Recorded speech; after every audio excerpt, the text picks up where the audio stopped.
A very good evening, everyone.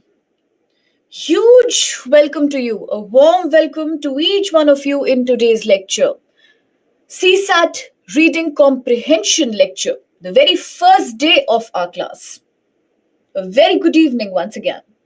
Hearty welcome to each of my dear students. After long time, we are going to conduct the Reading Comprehension Lecture for the English Medium batch. Quite excited to begin with today's agenda? Yes, absolutely, and so am I. I hope all of you are doing good. And all the very best for the 3 lectures beginning from today. All right. Huge welcome. And thank you for the beautiful words. Huge welcome. All right then. As you know, these 3 lectures are exclusively devoted to UPSC Prelims segment. Now, when I say UPSC Prelims segment, I am talking about GS Paper 2. There are 2 GS papers in UPSC Prelims exam. One is your GS Paper 1 and the other, GS Paper 2, is also called as CSAT exam, which means that it is known as Civil Services Aptitude Test. When we say it is an aptitude test, we are trying to say that it really doesn't matter how well prepared you are. Thank you so much for your GS current affairs. It really doesn't matter whether you have given the exam before or you are just beginning afresh. When I say aptitude test, it also doesn't matter how good you are in English language or how poor you are in English language, writing, understanding, vocabulary. All of that doesn't matter. Then what matters? For the Civil Services Aptitude Test, only your analytical capability matters, your logical reasoning matters, and hence various segments in this paper will test exactly that, your logical thinking capacity. For example, in the CSAT paper, you will have some questions from mathematics, numerical ability. You will have certain questions from non-verbal reasoning, statement, assertion. You will have data interpretation. You will have questions on number series. And at the end of it, you have one of the most significant question, the most significant topic that is known as reading comprehension. This is not only one of the most important segments of the CSAT paper, it is also one of the most unpredictable segment. No wonder most students are very afraid of reading comprehension. No wonder till the end, most students want to leave behind reading comprehension. They do not get confidence in this segment at all. They are not sure whether it is scoring. They are not sure whether there is any strategy or any particular preparation that is needed for reading comprehension. And this is exactly why we have these lectures for you. Now, when I say that your CSAT exam will only test your aptitude, let's quickly see the structure of this paper. How does this paper look like? So listen to me very carefully, my dear. The CSAT exam or the GS Paper 2 UPSC Prelims will have total 80 questions. And all these 80 questions are multiple choice questions. What does that mean? It means that for every question that you will get here, you will have 4 options: A, B, C, D. That's a very well understanding actually. We will elaborate on that. That's a valid point. All right. So MCQ or multiple choice questions mean that we shall have one question and then 4 choices, 4 options will be given to you, A, B, C, D. You have to select the right answer from the given options A, B, C, D, right?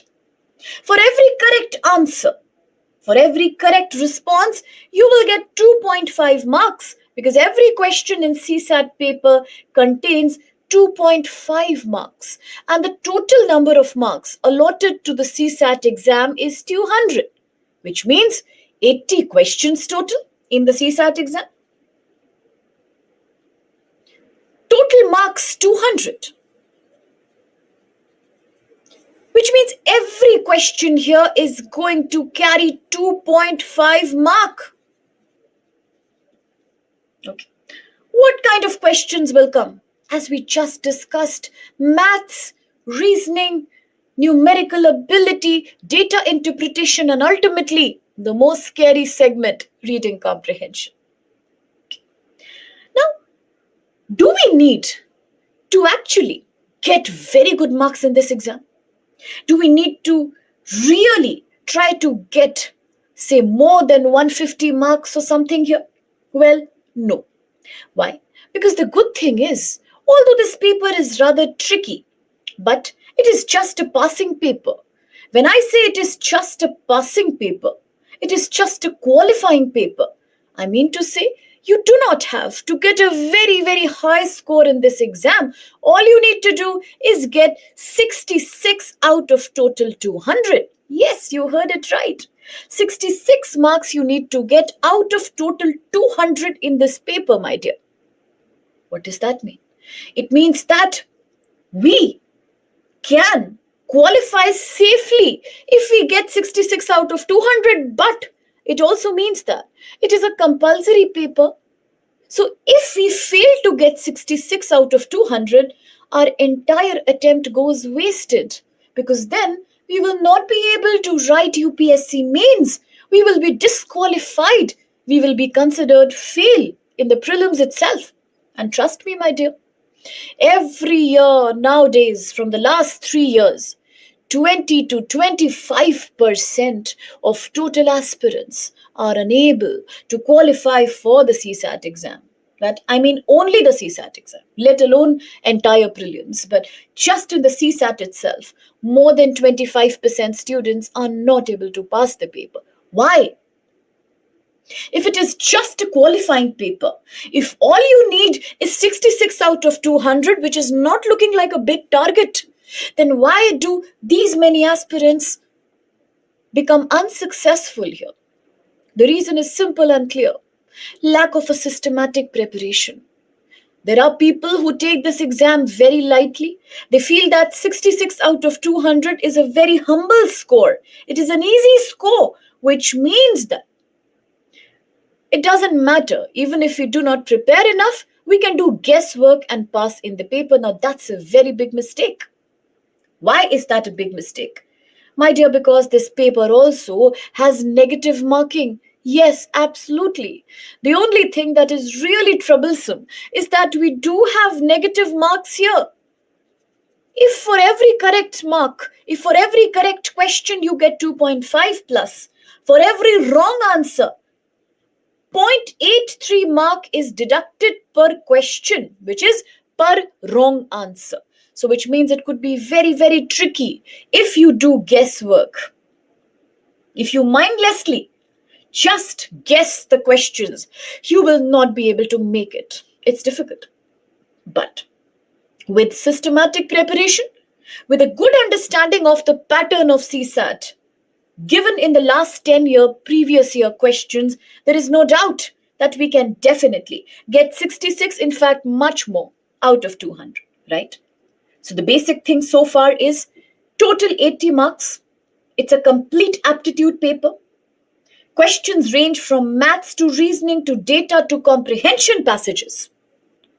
Per correct question, 2.5 mark. Objective type multiple choice questions.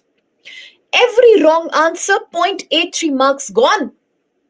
Total time, 2 hours that shall be given to you for solving this paper. Okay. Now, having said this, if somebody would ask me that why do we give so much importance to reading comprehension?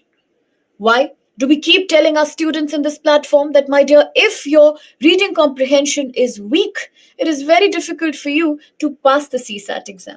Why do I give so much importance to comprehension only? There is a reason behind that. What's that reason? Have a look This is in front of your eyes. Now, here we have a brief analysis of the previous 9 to 10-year CSAT exams, beginning from 2011 when the exam was introduced for the first time, from the birth of CSAT until 2022 and 2023.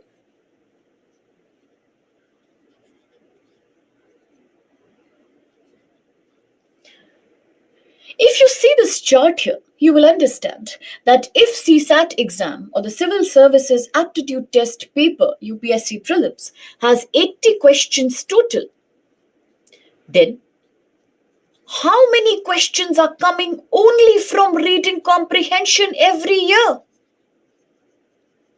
It's right here. There are times you have had 32 questions out of 80. Yes, absolutely, very well said. More than 1/3 of the paper is comprised of reading comprehension, my dear. You're right. More than 1/3 of the paper is only reading comprehension. Now look at 2012, 32 questions, and same for 2013. Let's come a little more ahead.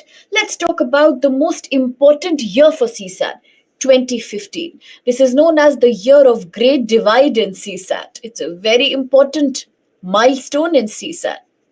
Why? Why is it like that? Because from 2015, the pattern of CSAT exam has changed completely. How? One thing is that before 2015, the length of reading comprehension passages used to be very long. 20-line passages, 18-line passages, huge passages, 250 words, 300 words. But 2015 onwards, two things happened. One thing is that the length of the passages suddenly came down. It became very, very small. From 2015 onwards, if you look at the previous year questions, you will understand that passages have become very short, small, short passages. But at the same time, the level of questions has become suddenly very difficult. It is very, very challenging. Before 2015, passages were long and the questions were easy. 2015 onwards, from 2015, 2016, 17, 18, 19, and henceforth, the length of the passages has become suddenly very short, but the level of questions has suddenly become very, very difficult. Today, we have moderate to tough questions on CSAT comprehension, right? That's one thing. Another thing to remember is that the most difficult year for CSAT exam, the most tough paper, came back in 2020. That's a very surprising thing. Because a lot of my students ask me that, ma'am, only 25 questions came from reading comprehension out of total 80 in 2020. But how come all these questions were very challenging? The passages were so tough, the questions were even more tough. What happened in 2020? Well, I guess it was the pandemic year, and UPSC only made it more challenging for us by making the questions very, very difficult in 2020. But then again, in 2021, the level of passages again came down. It was very moderate. And to your surprise, 2023, when you had total 28 comprehension questions out of 80 in CSAT, was one of the easiest. Now look at that. In 2023, the pattern of GS1 changed. In the GS paper 1, they changed the pattern of the options. No more guesswork. No more guesswork at all. That was a very big shock to the aspirants. But on the same hand, the CSAT exam in 2020 had super easy passages. The passages were so easy that so many of my students mailed me and they mentioned that, ma'am, it was a miracle. Just because we had prepared thoroughly the passages and we took the class notes seriously, wonders happened. Most of those who could not qualify in GS paper 1 have passed wonderfully in GS paper 2 in 2023. What kind of a paradox is that? Why? Because the passages were cakewalk. They were so simple. In 2020 also they were easy, but in 2023 they were super easy. So sometimes UPSC gives you these surprises. So you never know how is 2024 going to be. Whether it will be a repeat telecast of 2020, well, let's hope not. Or whether it will be a repeat telecast of 2023. Very easy passages. Let's hope and pray for that. But from our side, what we can do is to prepare in such a way that we do not take any risk at all. Now, a lot of my students ask me constantly that is it possible that if I study hard for comprehension, can I leave math? Some people say the otherwise. If we are very good in mathematics, is it possible to leave comprehension completely? Well, no, that's not a good strategy. You cannot leave comprehension. You just said that more than one third of the paper is approximately comprehension, and it's right in front of you. In 2023 also, 27 questions came out of 80 only from passages. Then how can you leave it? So even if you think it's very difficult, you must thoroughly prepare once and see. And if you are preparing with me, then I take the responsibility of your comprehension preparation. I single-handedly claim the responsibility. I am to be blamed if anything goes wrong. Nothing will go wrong. Okay, so you can trust me on the comprehension front. And for those dear students who are afraid of mathematics, again, my suggestion is going to be the same. My dear, don't leave anything. UPSC is unpredictable. The level of difficulty fluctuates constantly. Let's not leave everything. Let's not leave any topic. Data interpretation is the easiest. Thoroughly prepare for it. Number series is very common. Please prepare for it. Similarly, if you think mathematics is tough for you, pick up the easier topics. Talk to the relevant faculty. Take up the easy topics like probability, speed, distance, time, or profit and loss, things that you can do easily. Questions based on clock and calendar, these can be accomplished. These can be done with accuracy with just 3 months of hard work. So prepare at least the easy ones. But in comprehension, no. Nobody is going to leave anything behind. Nobody is going to leave anything behind because I am there to take care of everything. Is that clear to everybody? Any more questions from the structure of the paper? If yes, go ahead. If no, let's then start from the scratch our comprehension preparation. Okay? Any other questions that I can solve for you? Yes, you should proceed, sir. Absolutely.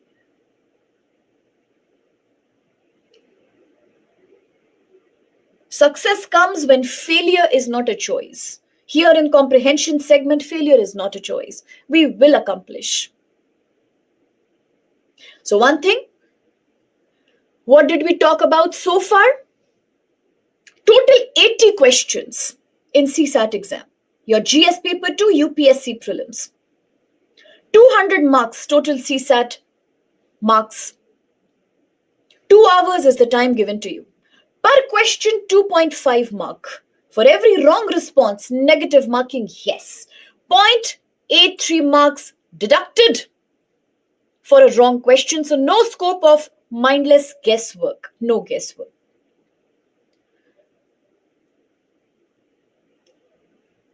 Okay. Another thing. Just now, she asked me, why is comprehension so important for UPSC? You will come to know in just 6 minutes from now when I teach you what is comprehension. Then you will get your answer. Now, why is comprehension important for CSAT? It's right here in front of you, my dear. On an average, if we calculate the average of previous 12 years, you can get from 27 to 30 questions out of 80 in only from reading comprehension. So you can have at least 27 to 30 questions based on comprehension out of the total 80 questions of CSAT. That's why it is very important. It's one of the most major segments of CSAT exam. No, not really, sir.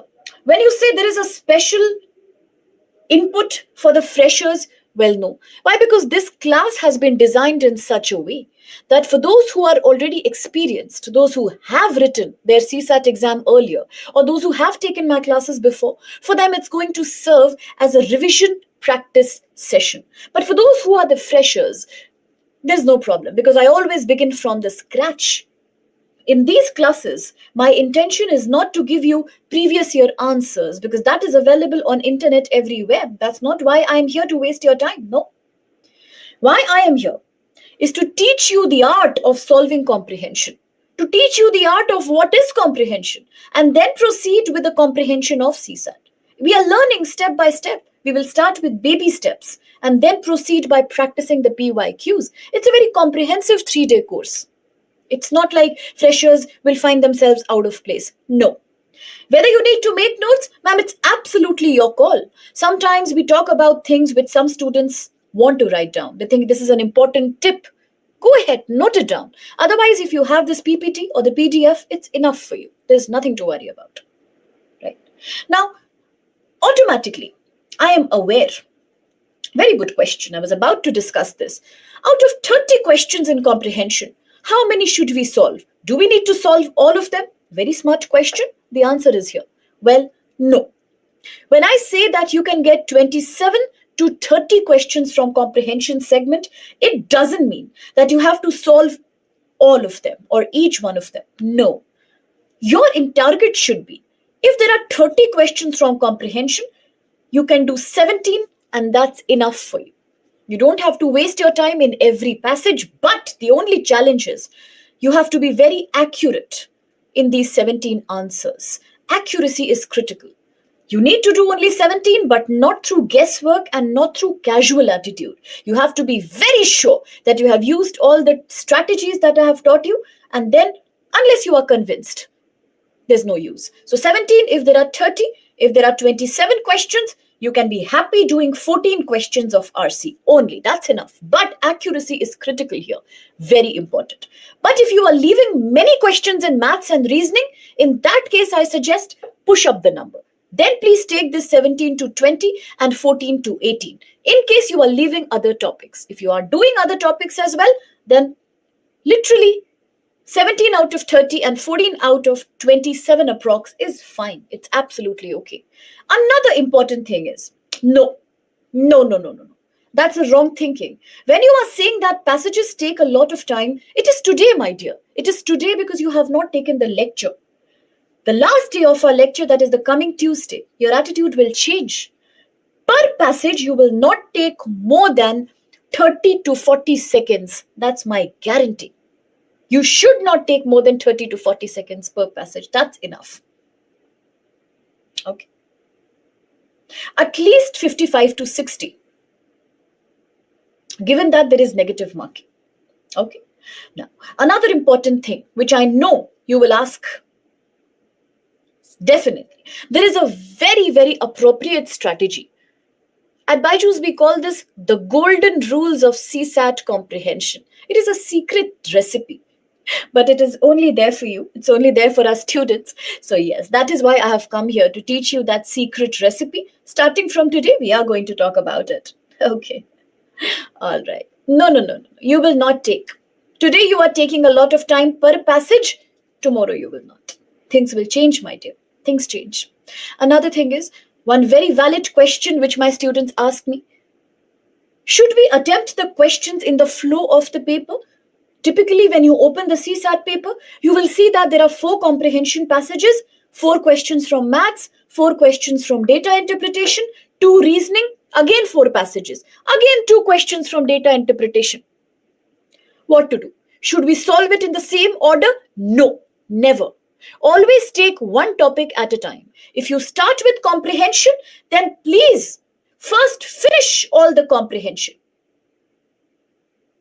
If you start with maths, then only take up maths first and then go to another segment, and it proceeds like that. Why? Because if you fluctuate from one topic to another, you lose your focus, and passages need a different kind of focus from maths, completely different. So that's why. If you start with RC, please first finish all the RC. Another thing is that always start with the segment in which you are most confident. For example, if you are very good in numerical ability, start with maths. You will take less time, plus your confidence will be on the higher side. Your accuracy will go better. Similarly, if you are better in comprehension, then start with comprehension and then take up another topic. Is that clear? No, it won't. No, it won't. It won't. It will not. If you finish all the RCs in one flow, one after the other, it will not take time. That's why these lectures are there, so that you do not take time. You cannot afford to take time. There is no time. Okay. Yes. Today we are going to talk about a secret recipe only between us and our dear enrolled students. This is a strategy of 4.5 rules, 4.5 rules as we call them. 4.5 golden rules for CSAT passages. This will do wonders for your performance, my dear.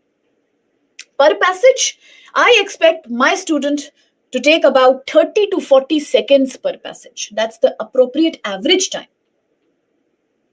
Yes, it will come. Maybe because you were not aware of the strategy. Maybe after the class you will find it very easy. Yes, more 50 or 55%. Yes, you should attempt. Another thing is that there are some people who constantly ask for appropriate book to practice. There is no appropriate book. Please don't waste your time and money. Never ever solve any mock test. Never ever spend your time, energy, and money on practicing passages which are not already there in CSAT.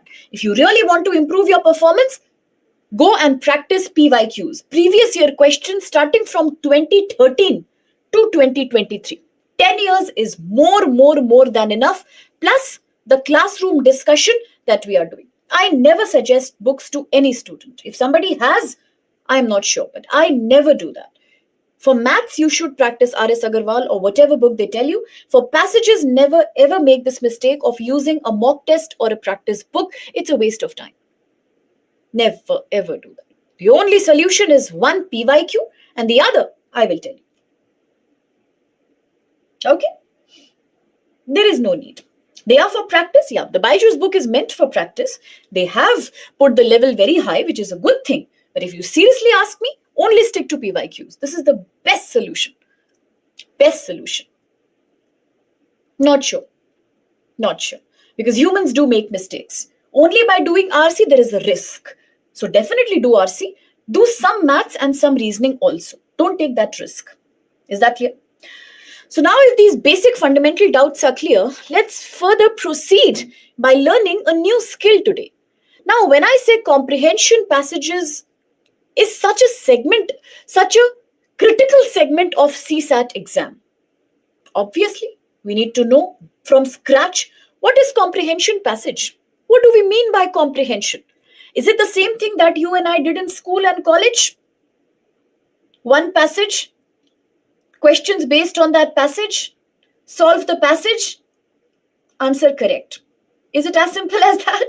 It is not as simple as that. Why? Because those used to be English language passages, okay? They were easy. They were nothing actually. They were like, read a passage, answer the question, move on. No, this is not like that. Why is it not like that? Because I started this lecture by telling you it's an aptitude test. And any aptitude test means that there is no language used here. No English, no Hindi, nothing. We are only talking about your logical reasoning capacity. So these passages, they look like English language passages or stories, but they are not. What are they? They are plain reasoning questions. We call them verbal reasoning. So here what you and I are going to practice is not English language. It is called verbal reasoning.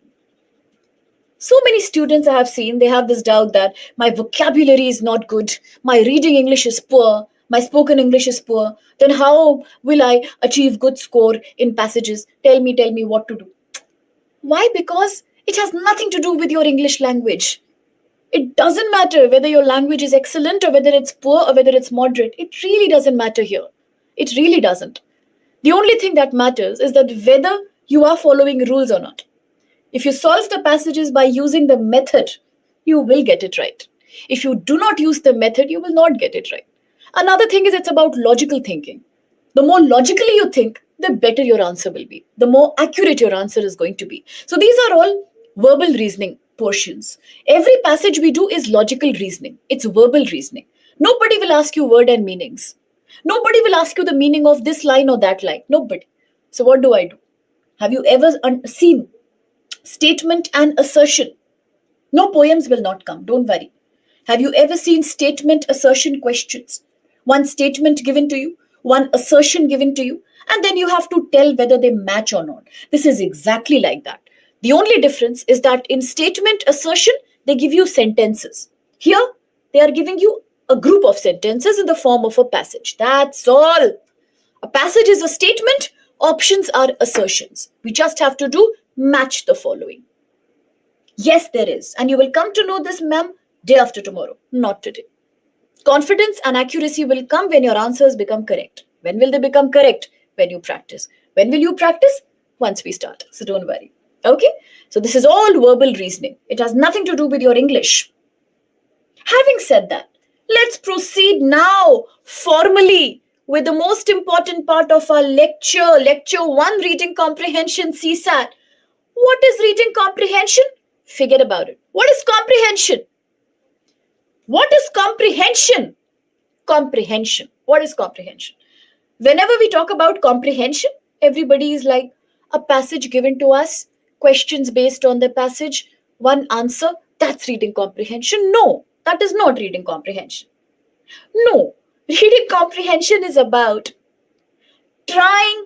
Yes, very good. Absolutely. So, reading comprehension in easy words is just about trying to understand something. Something? Literally anything. Let me give you some real world examples here. Now, imagine you are leaving home for your college or your coaching or your office. Okay. You left home at 6 a.m. in the morning. In front of you on the road, some 20 people are standing in a group. Okay. And a lot of noise is coming. What happens to your mind? What goes in your mind? The first thing that happens to human brain, when a human brain sees something that he or she is not aware about, something which is not familiar to us, the very like in Hindi, kya hoga, kya hua, right? What happened? What's going on? That's the first response. Yes, valid answer, true. That happens. The very first thing I'm trying to do is what must have happened. This what is a very big word. What is going on? And after that, you start making speculations. Is it an accident? Is it a protest? Are people fighting? Is the police trying to arrest people? Is a license check going on? What happened? Somewhere, any vehicle accident took place? Somebody has died? Is somebody injured? What has happened? Some movie shooting is going on. Some propaganda is going on. What is there? What is it? Yes, very good. You try to make your own thoughts. What must be going on? What happened? What could be the reason? You constantly try to reason out because you don't know. You don't know. So you try to reason out, but you only think logically. You don't think illogically. You don't think that, oh, asteroid fell down. Oh, alien attack happened. Oh, Earth has burst. All that stupid things you're not thinking. You are only thinking something super logical. And this is a very important ability that God has given to human brain. The capacity of logical reasoning. You always try to reason with yourself what must have happened in the most intelligent manner, in the most rational manner. Okay. For example, presume another scenario. You told your parents that I'm going for the New Year party at my friend's house and I will come very late. They know that you will come late. But you are at the party and say at 11 p.m. you see 20 missed calls from home. Now, what's your reaction? Even again, you don't know what has happened. From your side, you have informed. You don't know. But what are your thoughts? You are trying to understand what must have happened in a logical way. Somebody is sick. Guests have come. What happened? What must have happened? They have had a fight among themselves. Somebody is injured. They are angry with me. My results have come behind my back. They found out about my mobile secret, my love letters. What happened? They are angry at me. Some emergency. They are worried about me. Every logical direction, your brain will become Einstein.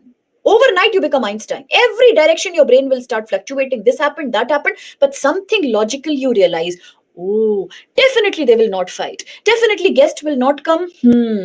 Now I know. Maybe they are just worried. Maybe they heard in the news some bomb blast may have happened, or maybe they heard in the news that some theft has happened, some murder has happened. They are worried about me. Let me call them back. This is called comprehension in short. When you try to understand something you do not know. Same thing happens when you listen to a news report. Same thing happens when you listen to newsroom discussions, radio, WhatsApp message, Facebook message, Instagram reel, tweet, newspaper, magazine. What I am talking to you right now, you are also listening to that. What you are talking, I'm reading that. All this is called comprehension. The ability of human brain to understand something that is unknown is called comprehension. Is that clear? When you read it, it becomes reading comprehension. When you listen to it, it becomes audio comprehension, the capacity to listen and comprehend. That's all it is. Even a person who's blind, visually impaired, always comprehends. Even a newborn baby who has no speech, he or she also comprehends by watching. Who is my parent? Where am I? He or she is trying constantly to grasp their environment. That's called comprehension. So, if this is comprehension, this answers your question. Why do UPSC? Why does UPSC give so much importance to comprehension? Why? It is because, my dear, comprehension is not question answer. Comprehension is a life skill. Nothing short of that. A comprehension is a life skill that begins at birth and it ends at death. Until you are conscious, you're always trying to comprehend. Unless you are sleeping or you are unconscious, you will always comprehend. There is medical report which verifies that patients who are in coma, patients who are brain dead, even their body is trying to do some comprehension and they are trying to make a sense of their environment. It is something so sensitive to human body. This is called comprehension. Tomorrow, as a DM, as an SDM, or as an SP city, you will be expected to do lots of comprehensions. There is a riot in the city. What is a person supposed to do? You need to comprehend what's the cause behind it. People who get posting in tribal areas, Schedule 5, Schedule 6 of the Constitution, those IS officers, they are also trying to comprehend the new language, the new people, the new problems.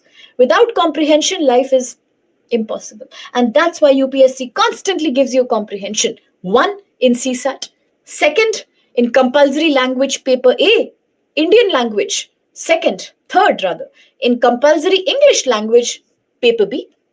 There are total so many comprehensions you need to do. Why? Because even interview is a comprehension. You try to comprehend what they are asking and they try to comprehend your personality.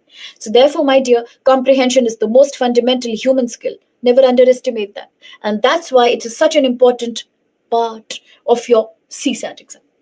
Is that clear? Now, if this is reading comprehension, in CSAT exam, UPSC is trying to comprehend everywhere, everywhere. A psychologist is trying to comprehend, a doctor is trying to comprehend, everybody. A military soldier is trying to comprehend, and so will you in your CSAT exam. The only thing is, how will you do that? Now, the UPSC examiners, they cannot call you. Hi, I'm from UPSC. Please solve this passage for me. Impossible. They cannot tweet you, they cannot do a WhatsApp. This is an impersonal relationship. They don't know you. So how will they test your comprehension ability? The only choice they have is to give you passages. What else can they do?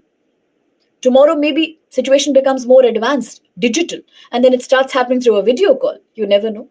But today, as of now, until today, they have only done it through written text. And here, in written format, it is only possible when they give you a passage and then they try to see that one passage is there for all aspirants. Let's see who knows how to comprehend. Let's see who is good at this life skill. A lot of people complain that UPSC deliberately makes CSAT very tough. UPSC is doing a bias. There is a protest going on already. There is a court case going on. Why do they give such tough passages? It's not fair. But it's every bit fair. Because learning a subject like history, sociology, PSIR, or English is easy. But life skill is the most important knowledge. Life skill is the most important, you can say, test of your personality. If you are not smart enough to pass a life skill, how will they judge you? And that's why they are making these passages tough, just to make sure that you practice to your best capacity, so that you spend energy in something that's fundamental to your life as a future officer. Somebody who has no life skill cannot be a successful officer either. Why would they select somebody with a poor life skill? And that's why comprehension is so fundamental to you, right? Having said that, in the CSAT exam, you will see at least 27 to 30 questions which are in this format. Listen carefully. One passage will be given to you, and this will be a short passage. Okay? Always remember. A short passage, not a long passage. Hardly 5 lines, 4 lines. Sometimes they give you 2.5 line, or 1 line also. It's so funny. Yes, 1 line also has come in 2021. There was a 1.5 line passage. My students make fun. They constantly tell me this is like a small bomb. It looks small, but it bursts loud. All of them say that. But These are small passages, very short passages. It doesn't matter, my dear. No matter how poor you feel that your English is, it will not matter in comprehension passages. You will still nail it if you follow the rules. That's what I just said. This is reasoning capacity. This is not English language. Okay. Yeah, absolutely. Having said that, you will be given a short passage, and on this passage, you will see 1 to 3. Any number of questions can be asked. Maybe just one question is asked. Normally, they ask you one question per passage. Sometimes they can ask you 2 to 3 questions per passage. It depends on the pattern. Make sure that these questions are multiple choice questions. For example, these questions will come in 2 formats, my dear. If you allow, can I add a new slide here? Just to not spoil the PPT? Is that okay, my dear? Okay, thank you, thank you. Thank you, dear. Now, if we carefully look at this empty slide here, thanks, Atan, my dear, you will see that, as I said, you will find 27 to 30 questions only from comprehension. That's clear? Out of 80. Now, these questions will come in the form of very short passages. As I said, 2 to 3 lines have also come. Based on these passages, you will have either only one question per passage, or sometimes you might have 2 to 3 questions per passage also. That depends on the mood of the exam. How will these questions look? The pattern will always be 2 types. Okay? One, they will give you a question based on the passage. For example, then I will not do. For me, my students are everything. My VVIP, my everything. All my investment of my life. If you say no, I will not do. I will manage accordingly. That's why I asked you. For example, if the question says, what is the main idea of the above passage?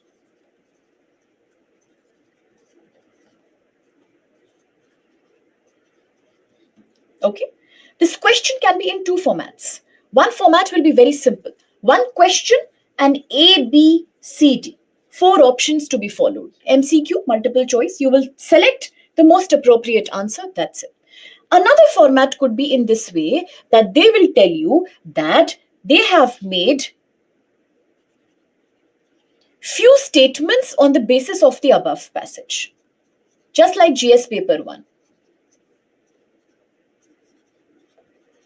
Okay.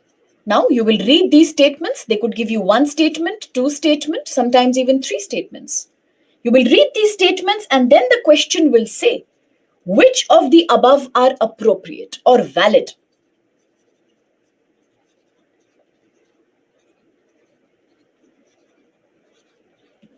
Is that clear? These are the only 2 types of questions you will find actually in CSAT comprehension passages. One is direct options A, B, C, D. You need to select the most appropriate.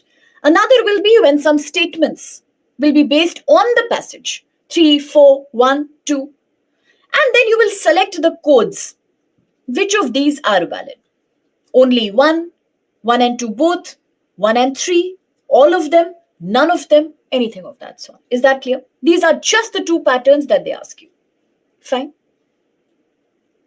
No questions here? Any doubts here, my dear? No, right? Great.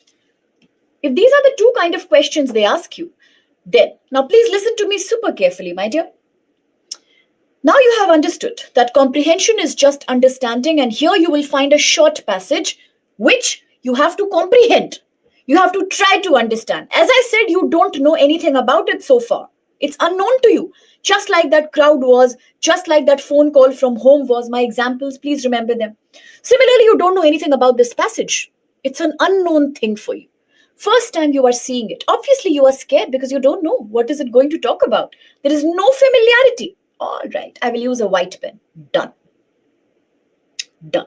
White slide? Okay, done. Now, you don't know anything about the passage. It is totally unfamiliar to you. What to do now? They are asking you to comprehend. You will comprehend the passage. One thing is, I don't know, but I am aware that there are some rumors in the market, in the industry, where some people are telling the students that Read the passage quickly. Don't read the complete passage. First read the question. Just read the last line or just read the first line. All that is a crime in CSAT. Never ever do that. It's a fault. It's a faulty strategy. Please never ever do that. Thank you so much. Never ever do that. Never fall for these fake claims. They are totally 100% fake, my guarantee. In CSAT, they are giving you short passages because you need to read them thoroughly.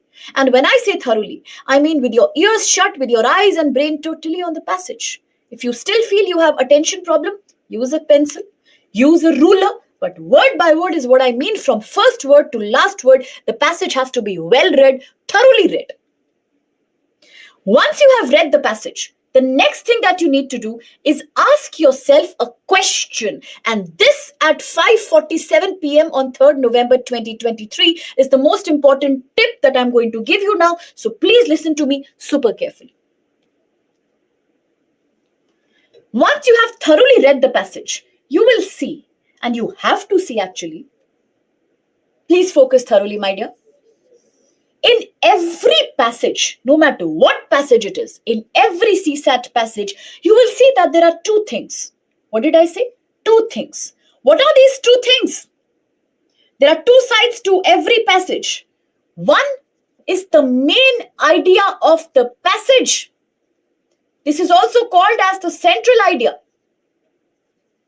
What is this? This is the intention behind the writer of the passage. Now, every passage has some intention behind it. Without a reason, nobody is going to write a passage and waste his or her time or your and my time. Nobody will do that. For every movie, for every song, for every article, for every poem, for every newsroom debate, there is always a reason. There is always a purpose. Why did the writer write this passage? Why was this passage written? This why is the main theme of the passage or the main idea of the passage. Why was this written? Now, always remember, my dear, there is always only one main idea in every passage. This is always only one. It cannot be more than one. There is always one main idea or one main purpose behind writing the passage, which is there in the mind of the writer, why he or she has written this over here. You have to identify that. Along with this main idea, you will also find in the passage there are multiple side ideas, supporting ideas, extra ideas or extra details. Yes, main aim of the passage. Very good. There are extra or supporting ideas. These supporting ideas can be many. 2, 3, 4, 10, 20, 200. Depending on the length of the passage, there can be any number of them. Maybe one small passage has 5 supporting ideas, but main idea is always the one. There is a very, what do I say? For the lack of a better word, there is a very mysterious kind of logic that we have to use here. Now, to identify this main idea will be your intention. Why?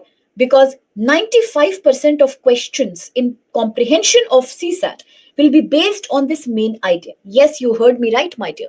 95% questions in this exam from comprehension will be based on this one main idea or the purpose behind the passage. How will you identify this?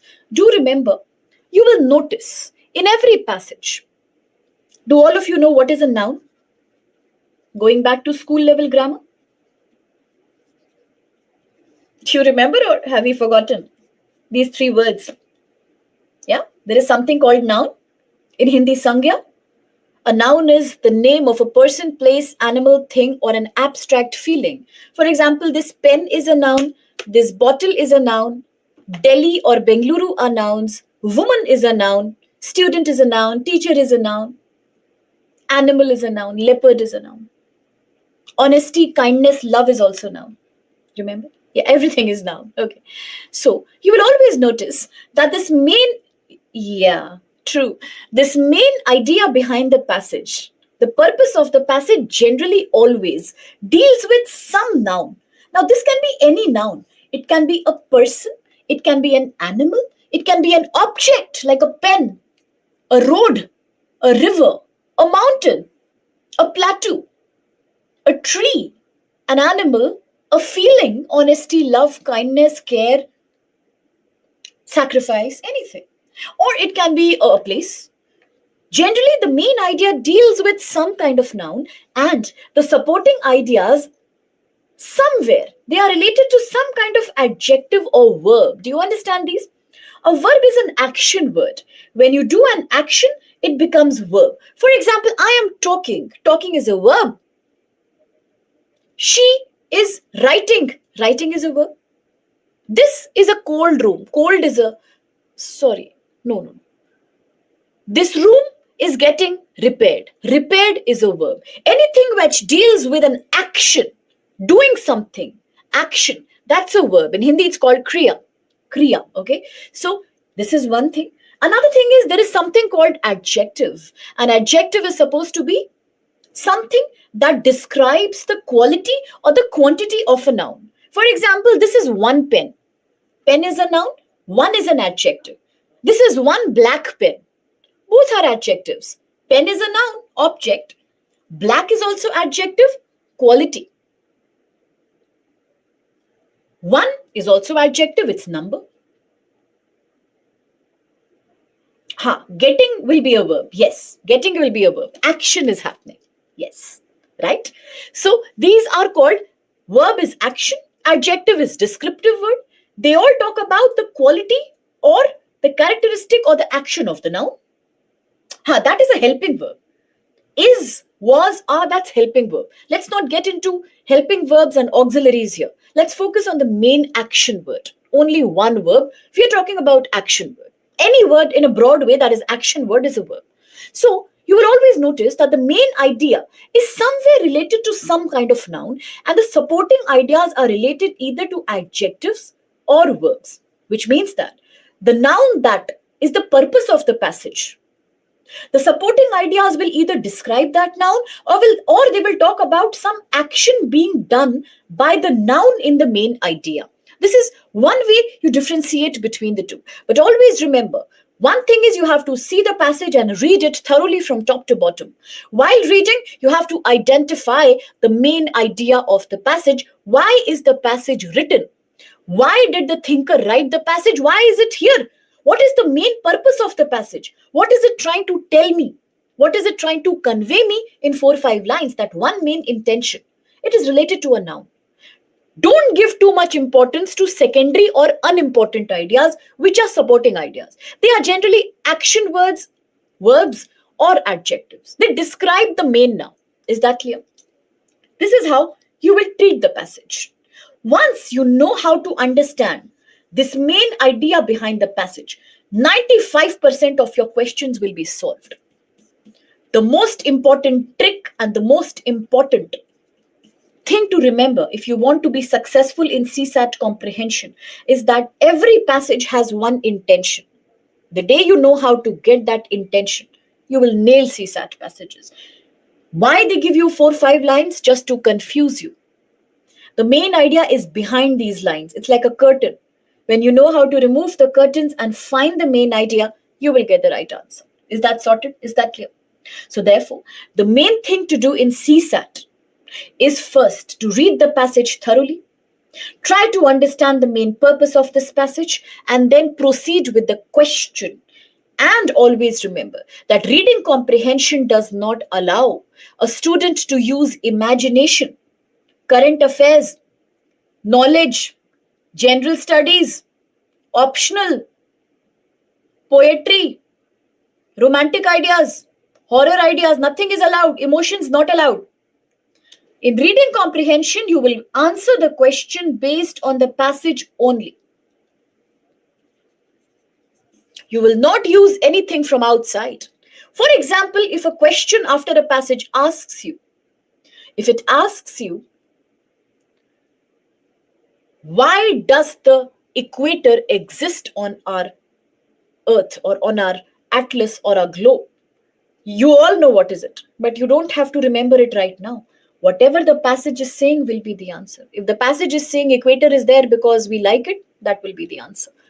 Don't ever use your own logic. Don't ever use anything from outside. It is prohibited. People who use outside knowledge or outside logic in answering questions 200% get a wrong answer. The most important thing is main purpose of the passage, main idea. Second, never ever use your logic or outside knowledge to answer the questions. As you're saying, this is referred to as an objective attitude. When we are trying to be very objective, you can also say this is a scientific attitude. You will answer the question based on what you see in the passage. This is called comprehension, because you are trying to understand what is the passage saying. You cannot use irrelevant things from outside. No, it's not allowed. If you like imagining, write essay. If you like writing your own ideas, write essay or poem. But please, in comprehension, learn to control your emotions. You do not have to use your heart, only brain. Yes, it is prohibited. You cannot use your own logic. No. It is like passage is the authority. Passage is the dictator. Whatever the passage has said will be the answer, whether you like it or whether you don't like it. There are so many questions in which my students keep arguing with me, even after the paper is over. Ma'am, I am not convinced. Why is this the answer? Ma'am, it should not be the answer.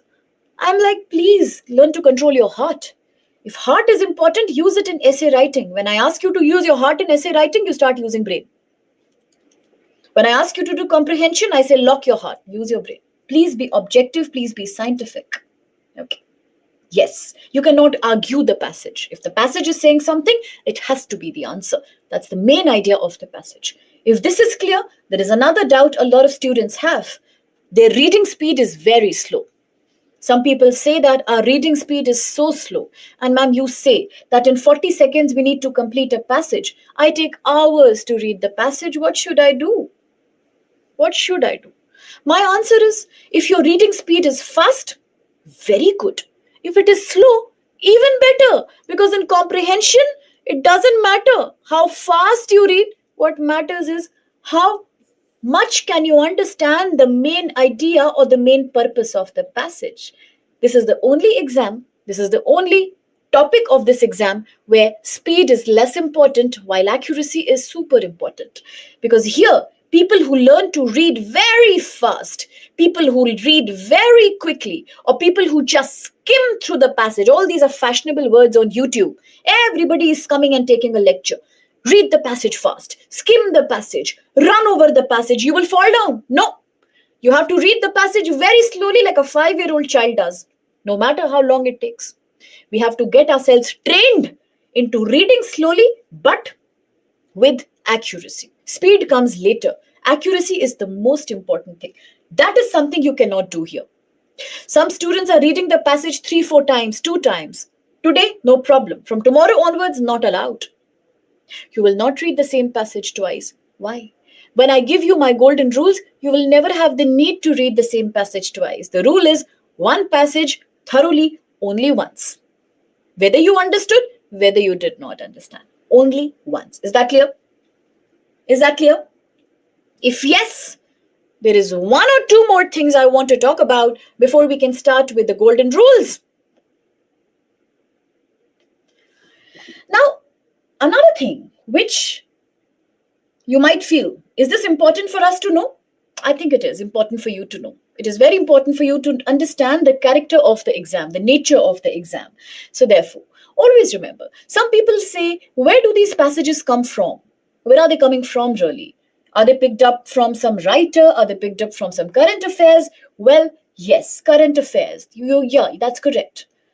Not all, but say in every exam, if there are total 30 passages, you will see that literally about 20 passages will be picked up from current affairs. Means whatever is happening around us will come in the form of the passage. In 2021, 2022, lots of passages came on recession and COVID pandemic. In 2023, most of the passages are coming from renewable energy, climate change. Next year, maybe a lot of passages will come from women reservation, caste problem in India, and of course, climate change and solar energy. These are typical problems that keep coming, or even on Indian economy, because Indian economy is becoming very successful. So that's why. Yeah. So always remember, passages will be based on current affairs, and a majority or maximum number of passages will come from these 2 segments, either economy or ecology. Most passages will ask you, or they will give you statements on, say, recession, GDP, gross domestic product, national income, how India is becoming a large economy. Why is US economy suffering losses? Or why is there unemployment poverty in India? Anything like that. Niti Ayog, something. Or they might give you a question on environment, climate change, ozone layer depletion, coral bleaching, marine pollution, solar energy, sustainable consumption, anything like that. Yes, true, true. True. In fact, a very valid point you raised right now. I have noticed just by using the knowledge of CSAT passages in the last 10 years, my own students have been able to write beautiful essays. In fact, the material from these passages has been used by some very successful candidates even for writing the answers in GS paper 2 and 3 because they are all very relevant. They are all coming from UPSC. It's all absolute valid data. It's all very good information. So passages are typically based on current affairs. Most of them environmental climate problems, some of them based on economy. Some passages are based on diseases and nutrition. In fact, you will find a lot of passages which come on HIV AIDS, TB, tuberculosis, cancer, or for example, malnourishment. Now, this is a hot favorite of UPSC. UPSC gives a lot of passage on malnutrition, child mortality rate, mother mortality rate, or maternal mortality. Lot of passages. So many of them. Good diet, healthy food. So many passages come from these. Apart from that, some very easy passages also come. For example, social issue based passages. They may give you a passage on dowry problem. They may give you a problem on the child marriages in India, caste system in India. The easiest ones to understand are going to be narrative or philosophy. A lot of passages also come from philosophy. Abstract passages like what did Mahatma Gandhi say? Or what did Swami Vivekanand say? What did APJ Abdul Kalam say? Plato, Aristotle, Immanuel Kant, all these, Romeo Rolla, all these passages will come. Some famous philosopher, they will give you a write-up from there. 4 lines, 5 lines, quotation might come.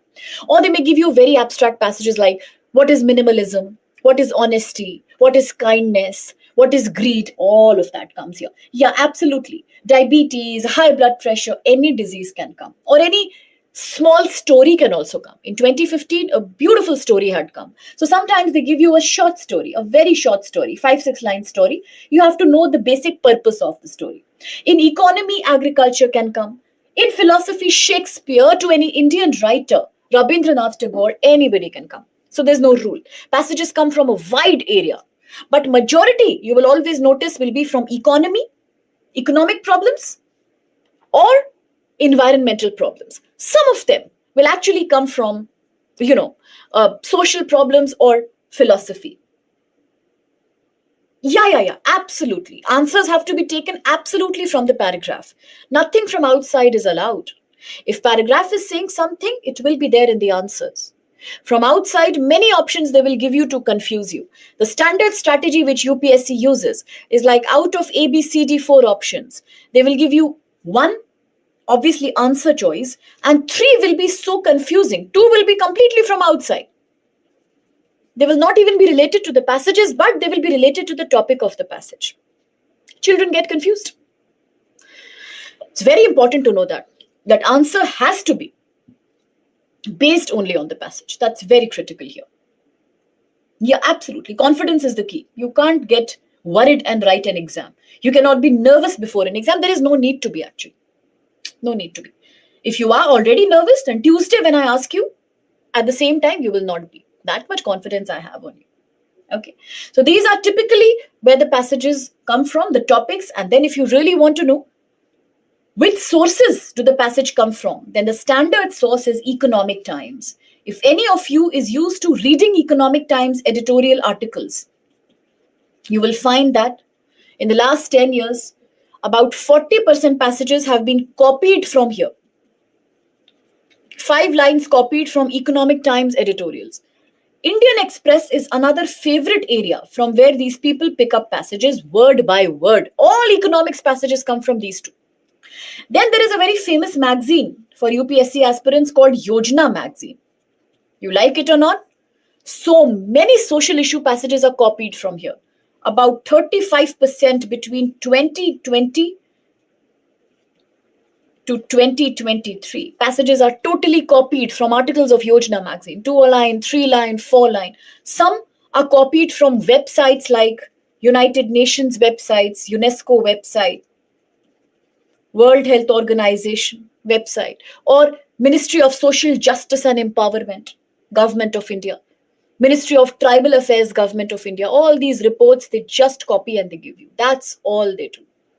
Very few, I have also noticed PIB articles. PIB releases are also taken as passages and given to you. So therefore, the passages are taken all from current affairs, all from GK. And where? From all the famous newspapers that you already know. So you might also sometimes notice that you may have read an article and the same passage is there in the exam. Wow, good luck. How? That can happen because they just copy, paste the passages from these sources, all government sources. No, no, no, no. It's not important that you should know these passages. No, I am not saying that in order to be sure, start reading these editorials. No, if you're already reading, that's good. But that's not my intention to tell you that. I'm just telling you because people have a lot of surprise that where are these passages coming from? What's the source? So this is the source. If you Google these passages, you will find them. They're all from Economic Times, Indian Express, or Yojana. It doesn't mean that you start reading these. That's not what I mean. I mean to say the level will always be the same. The level of these newspapers and magazine will always be like that. And issues will always be current. Issues will always be current. So even if you already have read the passage, it doesn't matter. You will get good marks only when you remember the rules. It's about rule application and studying and reading the passage with dedication, with full focus. Attention span is the most important thing for CSAT paper.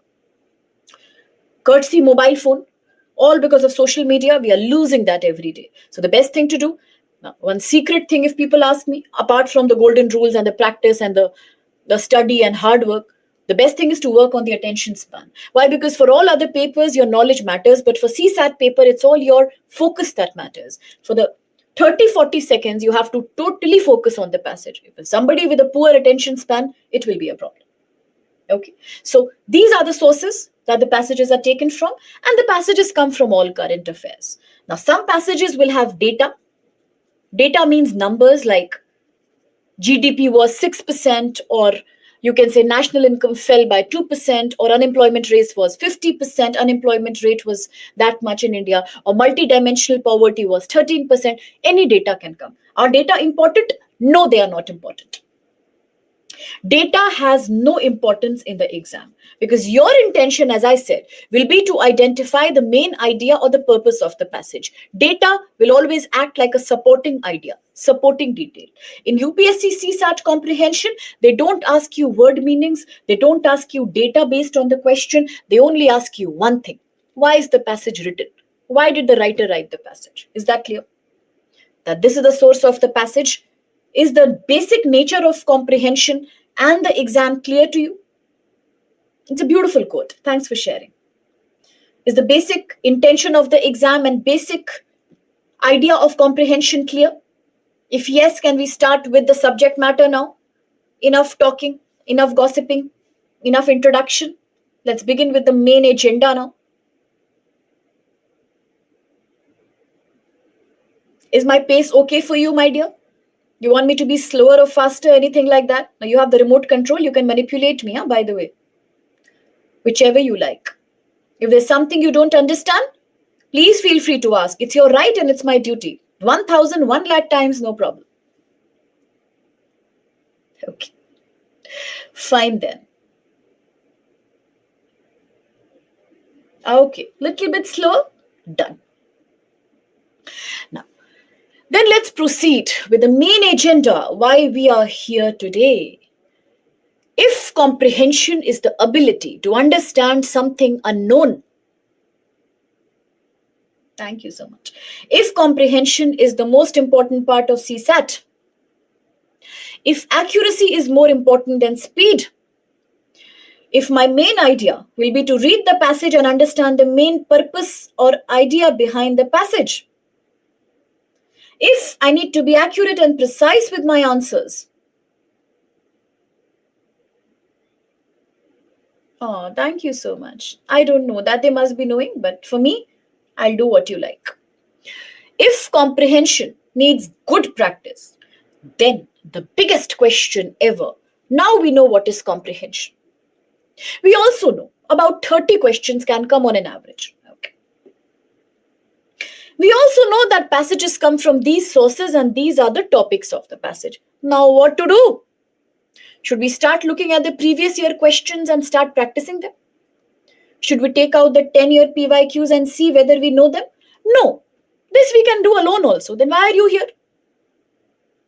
I'm here for a bigger reason. Yes. Even before that, you need to know how many variety of questions are asked in CSAT. I mean to say, you know that there are about 30 passages. Now, will every passage ask you the same question? What's the main idea of the passage? What is the purpose of the passage? It's not like that. Every question will not look the same. If you have seen the PYQ, some questions ask you, what is the main crux of the passage? Some question asks you, what is the most important and logical corollary of the passage? Some questions ask you, what is the most logical and intelligent rationale of the passage? Some questions ask you, what does the author of the passage try to convey? Which means questions are coming from different variety. So how many varieties of questions come? Let's remember, only 3 varieties of questions come in the CSAT exam. Only 3 varieties.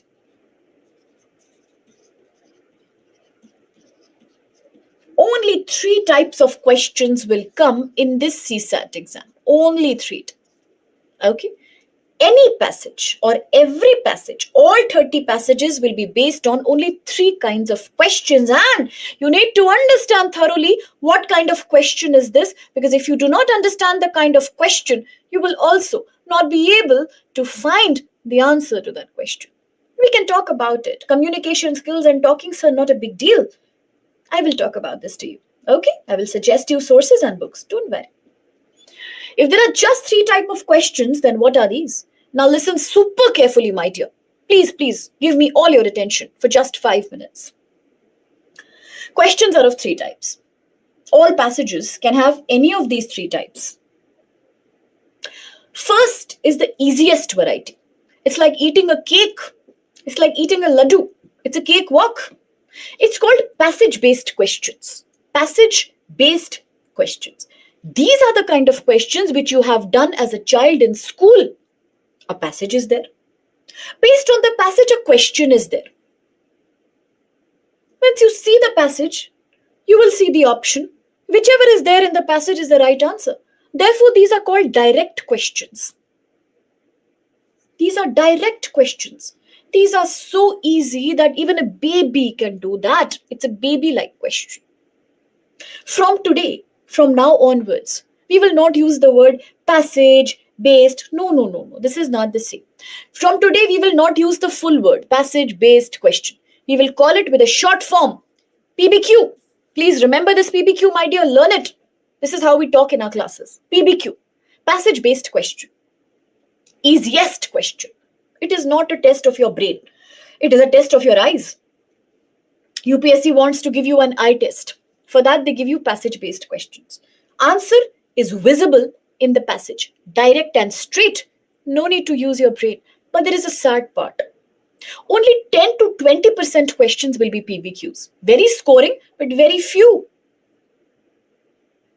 Glasses will help. Very few. Second variety is moderate. Tough to moderate. Tough to moderate. What is this? It is known as theme-based question or central idea-based questions from today. From now, we will call this TBQ. Please learn these words. TBQ. Theme-based question. What is a TBQ? I told you very clearly that, my dear, in every passage, there will always be a purpose of the passage. Why did the writer write this passage here? This main idea or the purpose or the intention behind the passage is what we need to give for a TBQ. A TBQ asks you the main noun of the question. Why is the passage written? About whom is the passage written? That's a TBQ, a theme based question. For this, you need to identify the main purpose of the passage. Is that clear? About 20 to 30% questions will be based on TBQ. Not so easy, but not like deadly also, not that tough also. But, but, why people don't like comprehension? Why children hate CSAT? Why people are so nervous about CSAT comprehension? It's not because of PBQ and TBQ, it is because of this monster here. It is known as inference based questions, or from now onwards, we all will call this as IBQ, inference based question. Now, these are deadly. Executing questions. These are very tough. I agree. Very tough. They are so tough that sometimes it's very difficult to even understand what is going on. But unfortunately, about 60 to 70% questions in CSAT comprehension will be based on inference-based questions. I will teach you, my dear. Inference-based question. Maximum questions will be IBQs, but the toughest questions are also IBQs. Now what to do? What to do? Sad? Sad but true. Now, if IBQ is the toughest, they are also the most maximum. If PBQ is the easiest, it is also the most minimum questions. So that is why you need the golden rules, because without the golden rules, no, life can become very tough. IBQ and TBQ will grill you. It's impossible to solve without rules. And that's why we have the golden rules for you. As far as PBQ is concerned, that anybody can solve, even without the rules. Okay. So before I proceed by explaining you, how does a TBQ look like? How does an IBQ look like? What is an inference? What do you mean by inference? Similarly, some students will ask, how will I identify which is a PBQ, which is a TBQ, and which is a IBQ? It's not written in the exam. Yes, it is not. Then how will you identify? Come, let's learn that. If you are ready, let's do one sample question from each of these variety for you to understand how do they look like. Is that okay? Is that okay? If you permit, we'll proceed. If you say no, we will not proceed. We will repeat. Okay. Then if I say that PBQ is the most easy question, it's like eating a cake. Let's prove it to ourselves. The coming question here is a PBQ. If you can do this, then you can do any question PBQ style in the CSAT paper. Any PBQ you will solve 100% if you can do the sample question that I'm going to put in front of you. Yeah, true. That's a valid point. Let's proceed with PBQ. Please look at this question. Thank you. And please solve it for me. I will launch a poll.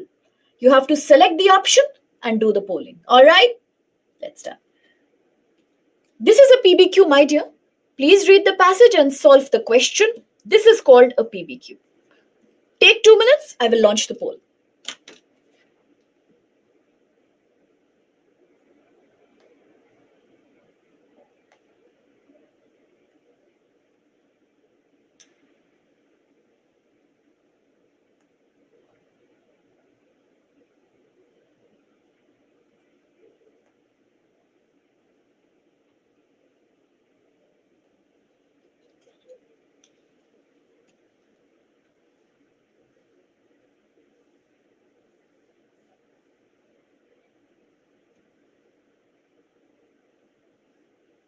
The poll is right here. Please answer, my dear.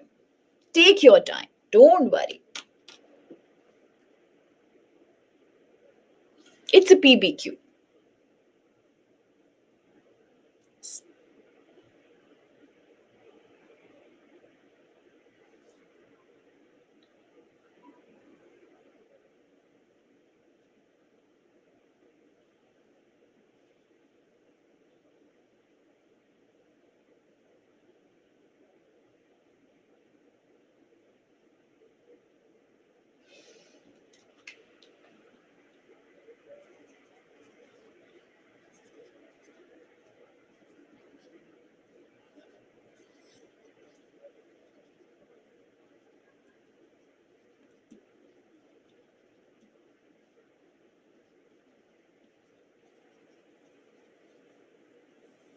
Thank you so much, my dear. Such sweet comments. Yeah, I'll give you my mail ID. Don't worry. Wow, answer is here. So 84% kids. Sorry, I always call you kid, sometimes baby, sometimes child. Forgive me. It's a very bad habit. I know you're grown up students, but I can't help it. I'm so sorry. Now, 84% students have said it's D. Correct answer. Very well done. See, exactly it was like an eye test.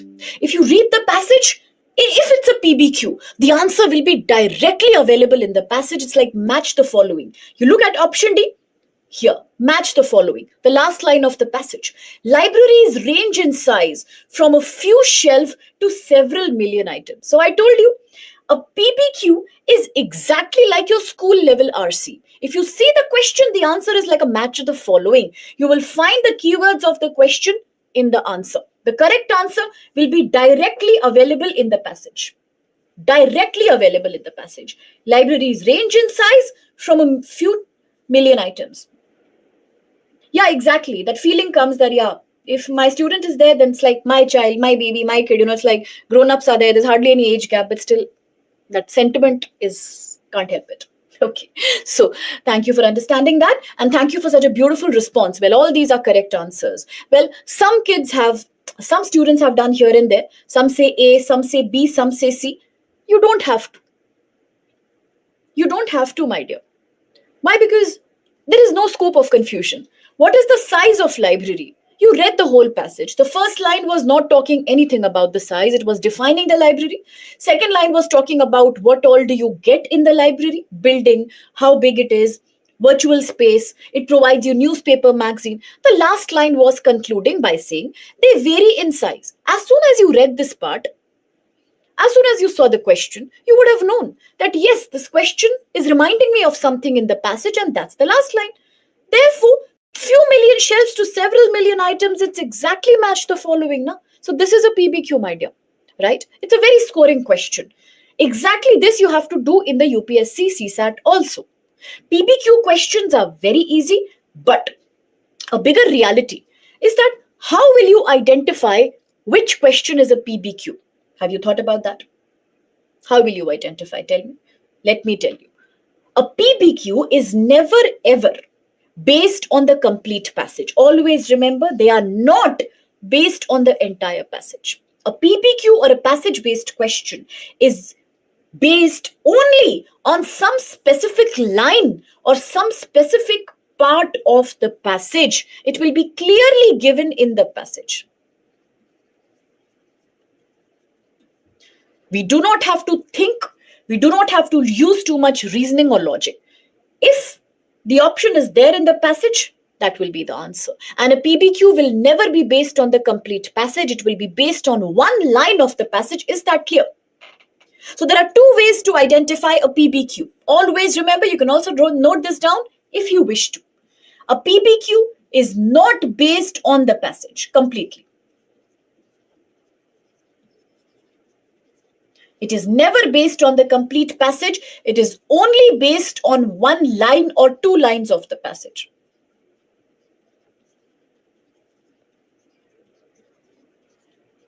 And the answer is direct available in front of your eyes in the passage. You don't have to use your mind. True, but here in UPSC, it doesn't work. As a child, you may have seen that even without reading the passage, you could locate the answers. But here it doesn't happen that way, my dear. Why? Because in school level, the passage used to be very easy. This one is an easy passage. But the UPSC passages are slightly more difficult in their expression, slightly more difficult in the words. So therefore, reading the passage is always the best idea.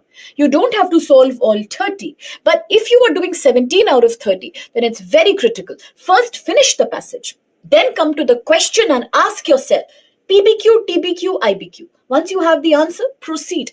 If it's a PBQ, if it is not based on the complete passage, but only on some line of the passage in between or in the end or in the beginning, you will come to know that the option is absolutely available in the passage. Then you will not waste your time in thinking too much. You will just find the option that is available in front of your own eyes. Is that clear? True, but there are keywords there. No, no, my dear. Tomorrow there is no class for RC. I think RC class is now on Monday and Tuesday, not on the weekend, because it's a weekend batch. No, that's it's a weekday batch. That's fine. Is that clear? If PBQ is clear, can we proceed with the TBQ now? But please, you have to commit to me. This promise I need from each one of you. I really hurt, I really get very pained and hurt when you forget these things. So please, my dear, don't forget these things. There is a 2-day break in between, and I know some you will forget, little bit. So we will revise before the next lecture, but still, try not to forget these basic rules. PBQ is never based on the full passage. It is always based on one line of the passage. Option will be directly available in the passage if it's a PBQ passage based question. Got it? Now let's proceed with the second variety. As I said, every passage has one main idea, one central idea, which is also the purpose of the passage. Why was the passage written? Why did the writer write this passage? What is the aim of the writer? What is it trying to convey me or convey to the reader? This is the main idea of the passage. Generally, it talks about some or the other noun, a person, a place, an animal, a thing, or a feeling, right? So, but TBQ will ask you the main idea, the purpose. But how will they ask you? How will you come to know this is a TBQ? Now, please remember and listen very carefully. A TBQ and an IBQ, inference-based question and theme-based question, they are always based on the entire passage, not on some line of the passage.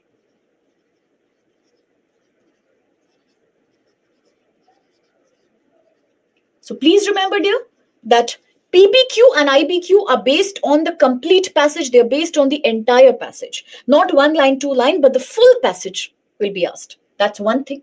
Second thing, if both are based on the full passage, how will you differentiate what is a TBQ? What is an IBQ? A TBQ will always ask you these words. 1. Which of the following options most accurately states the main idea or the central idea of the passage? If a question is asking you the main idea or the central idea, it has to be a TBQ. Second, it will ask you which of the following option best sums up the passage. Sums up the passage, which means summary of the passage. If a question is asking you which of the following sums up the passage, it has to be a TBQ.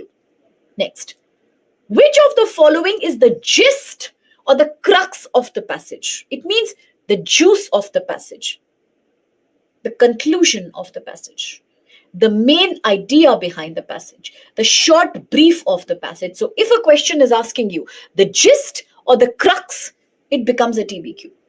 Then, if a question asks you which is the most critical message of the passage, what does it ask you? Critical message of the passage. Is that clear? Critical message. Is that clear?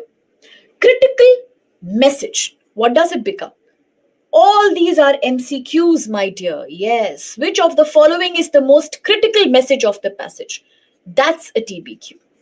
So what we need to do is to slightly learn to remember these. We need to look and know main idea, central idea, crux, gist, sum up, critical message. All these are called theme-based questions, TBQ. Here you will select the option which is the most important purpose behind the passage. Why was the passage written, or the main intention of the writer? Is that clear? True. Very well said. Is that true? Now, if you have understood a TBQ, do you mind doing a sample question on a TBQ? Yes? Can we do it? But before you get the sample question, you have to solve orally a sample question. Listen to me carefully for just 1 minute and answer the question that I'm asking you in the comment box. Listen to me first, and then we will go to the TBQ. I'm giving you an oral TBQ. Listen to me carefully. I have a red chair, full stop. My chair is very precious to me. It was given to me by my father on my last birthday. I'm so possessive about this chair that I don't let my brother or my sister even touch the chair. Every day I sit on the chair after coming from college and I make my notes and study on that chair. I clean it regularly and take care of that chair very well. The question is, what is the most important idea behind what I told you? Or what is my intention behind what I told you? What's the most important aspect of what I told you? Brilliant, very good, excellent, lovable. The red chair. No, it's not taking care of the chair. It's not being possessive. It's not who gave me all these are later. The main intention behind what I said, the chair. When you are saying the love of my father, when you are saying my being possessive, or when you are saying taking care, you are talking about adjectives and verbs. Pardon me for adding a new slide, emergency slide. I always tell you, every passage has that main idea, the main purpose. Why was it written? When I say so many lines, what is the purpose behind telling you all this? What is the passage about? What is my comment about? My comment and everything I'm taking is rooted in the red chair. It is not rooted in anything. It is rooted in the chair itself. This is the main noun. Yes, this is the main noun. This is the purpose of what I told you, to inform you about this object, a noun, a chair. What you are talking, how I use my chair, that is the verb. I told you, supporting ideas will use verbs. Main idea will use the noun. This is a verb. My father's love.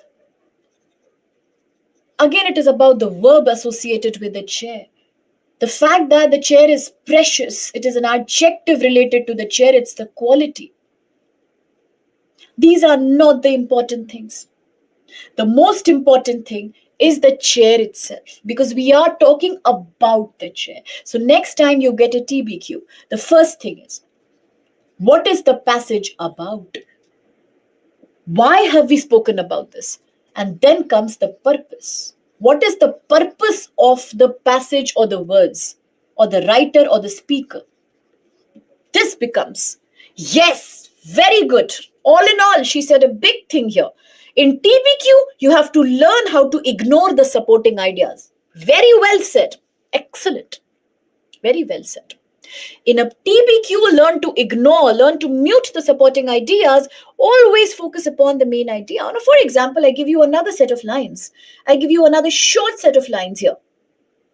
Say, for example, if I tell you another example related to the TBQ, and I say that New Delhi is a huge city. New Delhi is the capital of India. Now, New Delhi is also at the heart of several political controversies. Nowadays, New Delhi is once again under the grip of severe air pollution. The air quality is so low that people are advised not to go out. And then I say, but all in all, it is also the cultural capital of India. I love New Delhi. Every year I go to my family in New Delhi, full stop. What's the passage about? Why was the passage written? What's the main idea? Yes, absolutely, it's New Delhi. Other things are adjectives, beautiful or ugly, big or small, good or bad, controversy or no controversy. Rest is verb. People are advised not to go out. I will go. I love. That is all verb, but very well said. The main idea behind it is New Delhi. All that is adjective or verb about New Delhi. We are not talking about supporting ideas about. No. What are we talking about? New Delhi. That's it. Once you can do this, you can nail a TBQ. What do they ask you? Always remember, TBQ will always ask you main idea, central idea, sum up, critical message, or gist or crux. Yes, what is the passage about? Having said this, now please, in front of you, I present a TBQ sample question. Go ahead.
Think,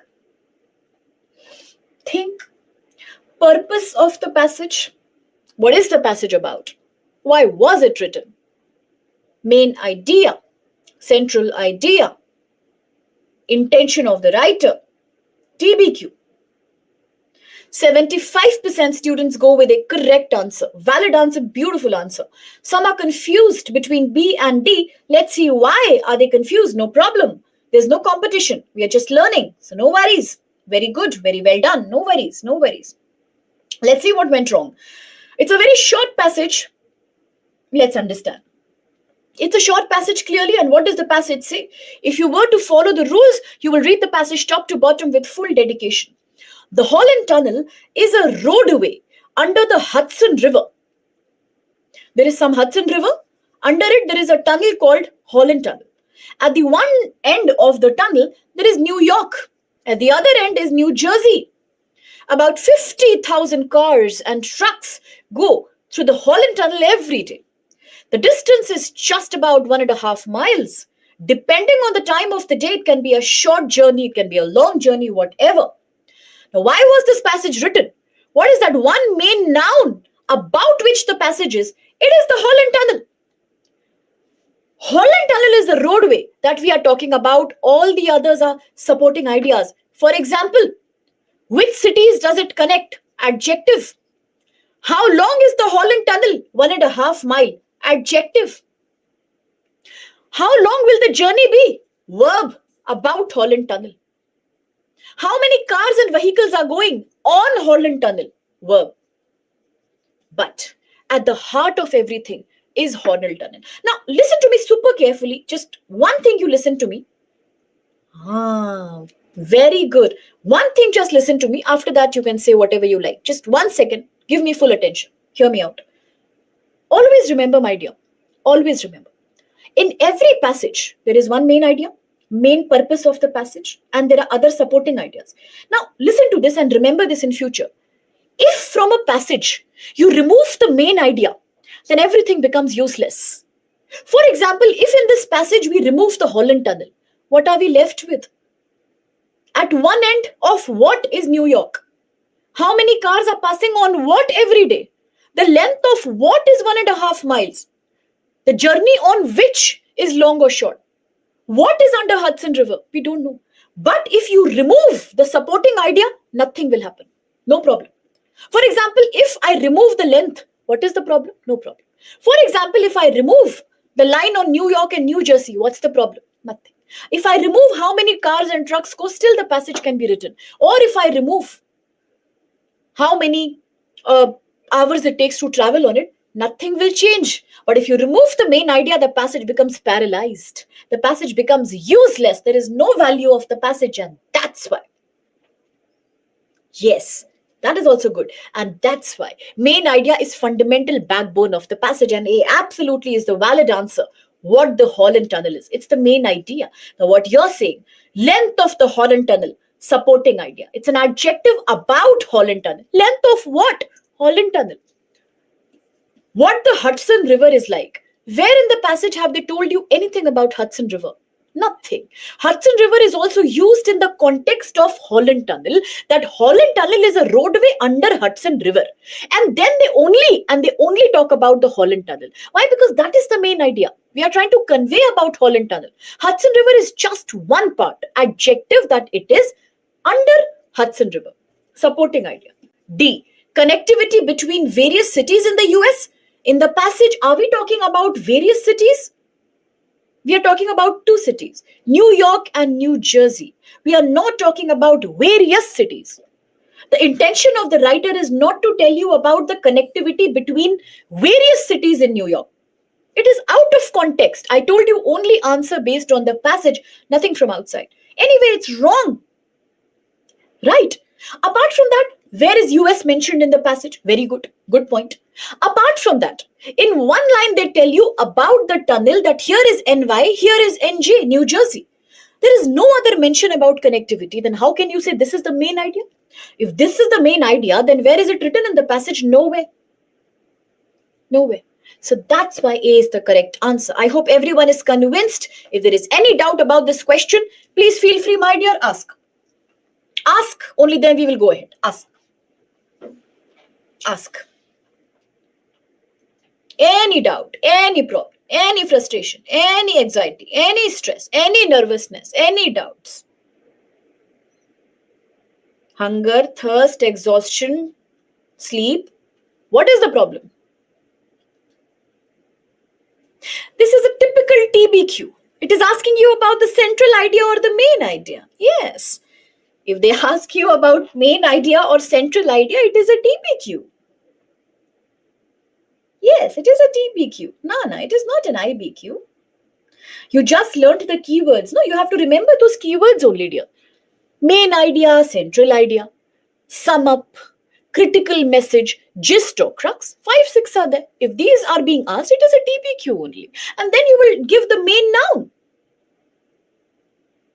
The previous one that you did about the library was a PBQ, passage-based question. It was not a TBQ. Why? Because one thing I have taught you today, that a PBQ is never based on the full passage. No, it is based on one particular line or detail inside the passage like this one. This is a PBQ. And the answer will always be directly given in the passage itself, in the last line. Isn't it? But in a TBQ, they ask you the heart of the passage, as you're saying, the main noun of the passage, the main purpose of the passage. It will always be based on the complete passage, but they will ask you typically critical message, central idea, main idea, sum up, gist, crux. That's it. Yes. I'm sorry. In TBQ, you will always give attention to the main purpose, main noun, and the main idea about which the passage is written. Isn't it? How will you identify a TBQ? So please look at this slide. Look at this thoroughly. What is written on this slide? How to identify a TBQ? If a question is asking you, first thing is if a question is based on the complete passage. If a question is based on full passage. And if it asks you main idea, central idea, critical message, gist, crux, what does the passage sum up? It becomes a TBQ. Got the point? Got the point? No. Even then it will be a wrong answer. Why? Because even then it doesn't matter. If there is no New York and New Jersey, still the passage intention is not to talk about connectivity between various cities. It's not. It's not. It's not. Because everything is about Holland Tunnel. If Holland Tunnel is not there, then what connectivity, what length, what traffic, what? What are we talking about? We need the Holland Tunnel. We absolutely do. If yes, can we proceed with the third and the most deadly variety of question, IBQ, which has spoiled the name and reputation of the CSAT exam, of which students are worried and thinking and taking stress every single day? Yeah? Now comes the third and the most important question of your CSAT exam. And this is referred, break will take 7 o'clock. What happened? Your patience has broken? You need a break? Let's just understand IBQ and then we'll take a break. She's saying, yes, it's broken completely. Why are you asking also? 7 o'clock we'll take a break. Nice long break I give, don't worry. 7? 7 onwards we can take a break. Okay? Some people do, some don't. Okay? Let's quickly understand IBQ, then we'll take a break. All right? Good. Thank you. So now talking about the most important and the most difficult question of this comprehension of CSAT, we talk about the IBQ, the inference-based question. But before that, hold on, relax, be patient. What is inference? What do you mean by inference? Okay. I will give you 2 very easy examples and then I will tell you what is an inference. Yes, you are right. Inference means conclusion, assumption, logical assumption. But still, how does it look like? How do you feel? I'll tell you. Now listen to me once again very carefully. Full attention, please give me for another 1 minute. Listen to me. I will give you 2 statements and you have to be very honest with me. Okay, nobody will lie. With full honesty, you will tell me the first idea that will attack your mind, or the first idea that will come in your mind automatically? Be very honest here. Don't overthink, but answer logically. Today there are thick, dark clouds outside. Today there are thick, dark clouds outside. When I leave for office, I will take my umbrella with me. In all honesty, what idea do you get? Yes, it's right here. It's in front of you. It's going to rain. It's just about to rain. Rain will start anytime. It might rain. It may rain. Bad weather, so rain, storm, thunder, rainfall. See, this is overthinking. It must be cumulonimbus cloud. That is very smart. Huh? This much overthinking you are not doing. This much overthinking is not being done. It's about to rain and this that. Now don't talk about chai pakoras. I'm not saying think unnecessarily. I'm saying, in all honesty, the first idea that automatically comes in your mind. You don't have to try for that. It comes. It just comes. That's rainfall, right? Now, the thing is, I never use the word rainfall. I never use the word water. But how come you got the idea of rain? This is called inference making, what you have just done. Let me give you another example, and please, logically only you think, okay? Don't think so much. You are bringing GS here. You're being very, very showy. Huh? Everybody's showing their knowledge, cumulonimbus and this, that. I don't know so much geography, so no show off. Let's look at another example. Another example is, this house is so messy. This house is so messy. Everything is here and there. Everywhere I can see diapers and toys spread around. Automatically, very smoothly. What is that idea that develops? Yeah, baby, children, child, kid, right? A newborn, whatever. But related to a child. And in a very logical way, not the footballer and stuff. In a very logical way. If there are toys and diapers, if there is a mess going on, automatically, it's not like you and I are thinking. Automatically, the brain leads you in that direction. It is about some child or a baby out there, right? So what is going on really? How are we getting these ideas? Now, human brain, as I said, is very, very smart at making these inferences. And when you are saying that we can talk about the old people, or we are saying we can talk about a family situation, a fight. Now, this is where we are overthinking. This is where we are a little bit overthinking. This is when we think a little too much. But logically, if you just don't think so much and automatically you let yourself think in a very logical way, then you will say, yeah, it is related to some kid or some child, naturally. That's going on. For example, let me give you another interesting example, but you have to answer very logically. Huh? For example, if I say, today morning my boss called me. He said that, ma'am, we are very happy with your performance. You're really doing very well. We are very proud of whatever service you gave us all these years. But now I think the time has come that you should also take some rest. You should also think of something big in your career. You should also give yourself a break and, same thing. How long will you do? Full stop. See, exactly. He never used the word fire. He never used the word layoff. But all of you are saying exactly what he meant. Exactly. Fire, suspension, leave the job. Yourself you leave, or otherwise we will fire you. Yeah, exactly. It's about get lost. We don't need you anymore. In simple words, go. Put in your papers. No. Touch wood, not yet. I'm here only. No. Luckily, no. What am I saying? So in this case, the boss may have used very nice words, very, very nicely. He must have spoken to me, appreciation and lot of support. But what is the intention? What's the logical assumption? Obviously, he wants me to go, or he wants that the company should, leave me away. They just want me to quit, or they just want to give me a termination letter. So this is called inference making, when the writer and the speaker is directly not talking about something, but he or she is only giving you evidences, like a detective. For example, a detective job is exactly like that. You have proofs or evidences in front of you. And after analyzing those evidences, he or she makes a logical link and then solves the mystery and then comes to a logical conclusion. Now, as I said, It is not about making a conclusion. You can't make a stupid conclusion that now my boss wants me to go and live on Mars. Now my boss wants me to go and become an actor or a dancer. That's not what he means. Simple words, he meant that go, just get lost. You know, you need to be fired now. So you see, that is the thing here. We are only making, yeah, indirectly, he's giving you a proof, and you are just trying to decode it. So this kind of logical decoding, yeah, exactly, is referred to as inference making, whether it be the rainfall, whether it be the child, or whether it be this termination thing. All of these are how human brain makes inferences. And this is exactly what you have to do. All the CSAT passages are like evidences in front of you.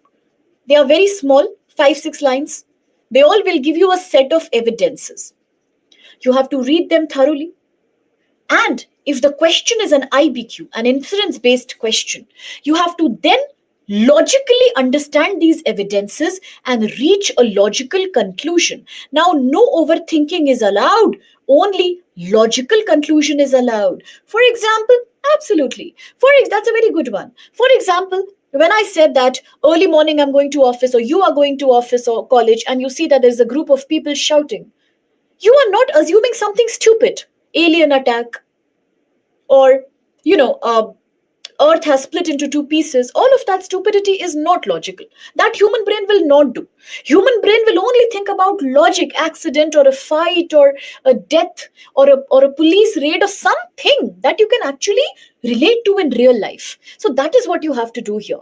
You have to identify what is the most logical conclusion you can make from the above passage by analyzing these evidences given to you. Obviously, the answer will not be in the passage. It will not be. It can't be. The answer is something you have to decide based on a logical conclusion. You have to reach there because the information here is indirect. And you have to then find out the logical response to it as per the situation. Got the point? A bigger question is, well, I will not say subjectivity, because subjectivity means you can use your own biases and opinions. Here, not subjectivity, definitely. You have to only answer based on the link that is coming from the passage. One tip I can give you, this is outside the golden rules, this is extra for you. This extra tip is that always the right conclusion, yeah, this is a bonus tip, exactly. Always the right conclusion, somewhere it matches the wordings of the passage. Not word by word, but somewhere. Somewhere you will find evidences of the right answer or the correct inference in the passage itself, either in the last line or in the middle somewhere, but it will be referred to indirectly in the passage. It's very easy if you give it thorough attention. Is that clear? It has to match and overlap with the passage. Is that clear? Now, a bigger question is, how will you identify an IBQ? How do you know this question is an IBQ? It is absolutely like becoming a detective. How do you identify an IBQ? A passage base. Now, this is another very important thing you must remember. Otherwise, till the last, some of my dear students are always confused about what question is that. So please don't do that. Listen to this carefully. A PBQ is not based on entire passage. Never. Only on one line. A TBQ, a theme-based question, where you have to find the main idea, main purpose, noun, that is based on full passage. Similarly, IBQ is also based on full passage, but how will you differentiate between a TBQ? What is a TBQ? What is an IBQ? A TBQ was like central idea, main idea, crux, gist, sum up, and critical message. IBQ will ask you exactly this. Please focus. What can be deduced from the passage?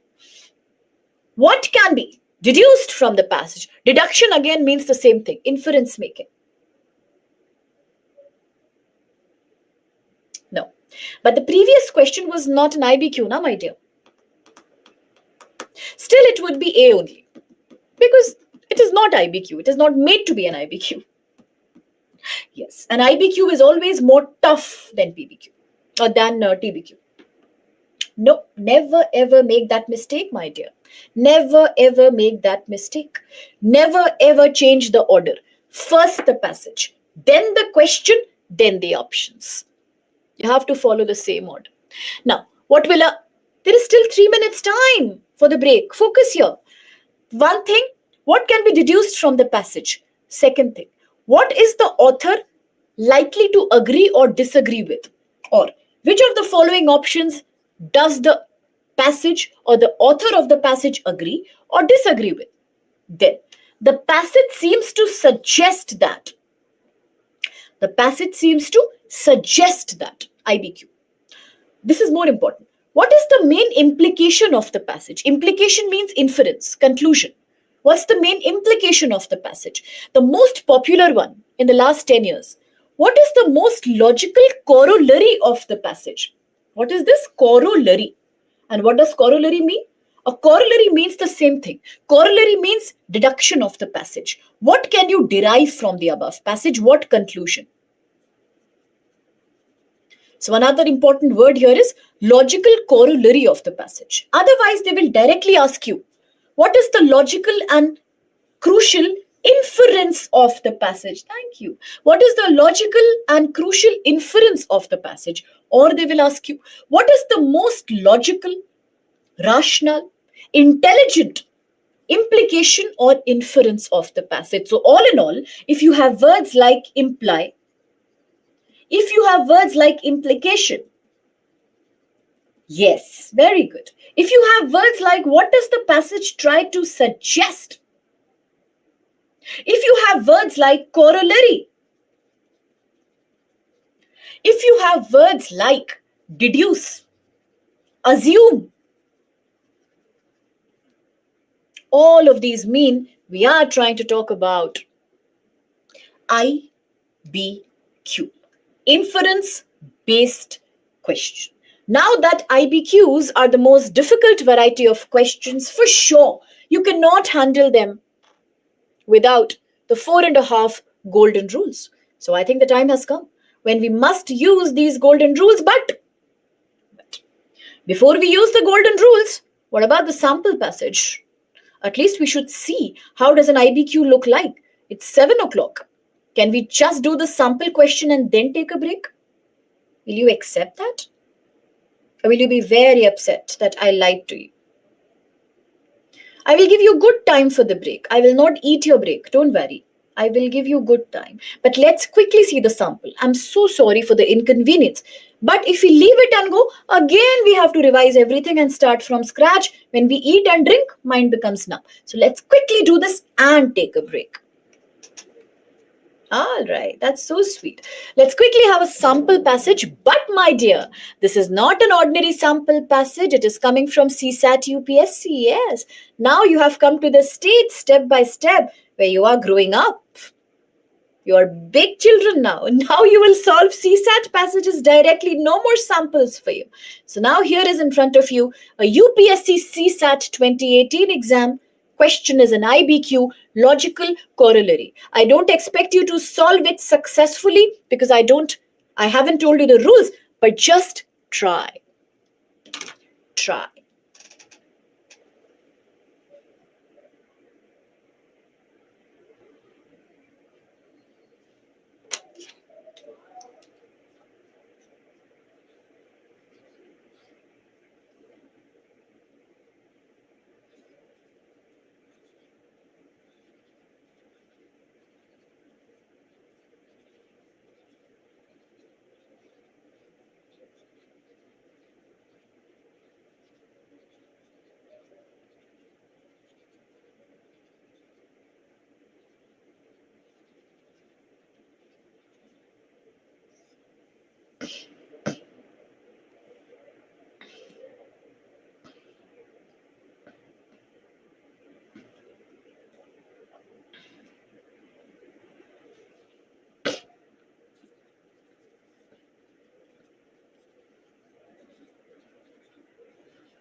43% students A, right answer, very good.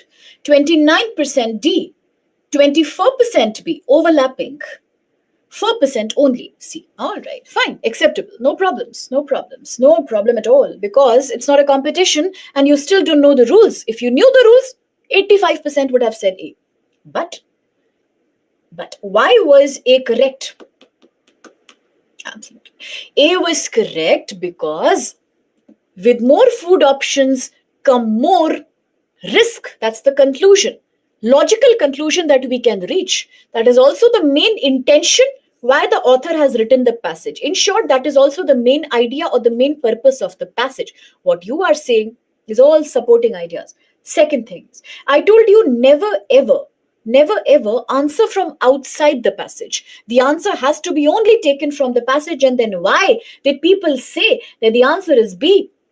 Food processing is the source of all foodborne problems. In the passage, we have not spoken about food processing, processed food.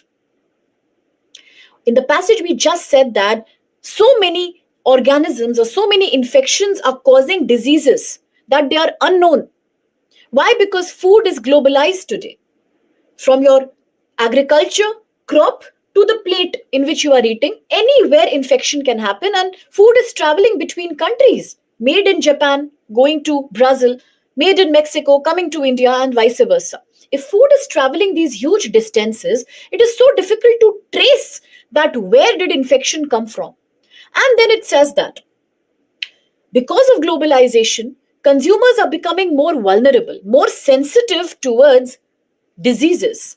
But at the same time, we have the world on our plates. The whole planet is on your plate. This is said by World Health Organization officer. When you have the full world on your plate, it means you have variety also. You can eat anything from Japanese cuisine to Mexican cuisine to Lebanese cuisine to American food to Indian food. Even within India, various states, you can have anything because everything is traveling.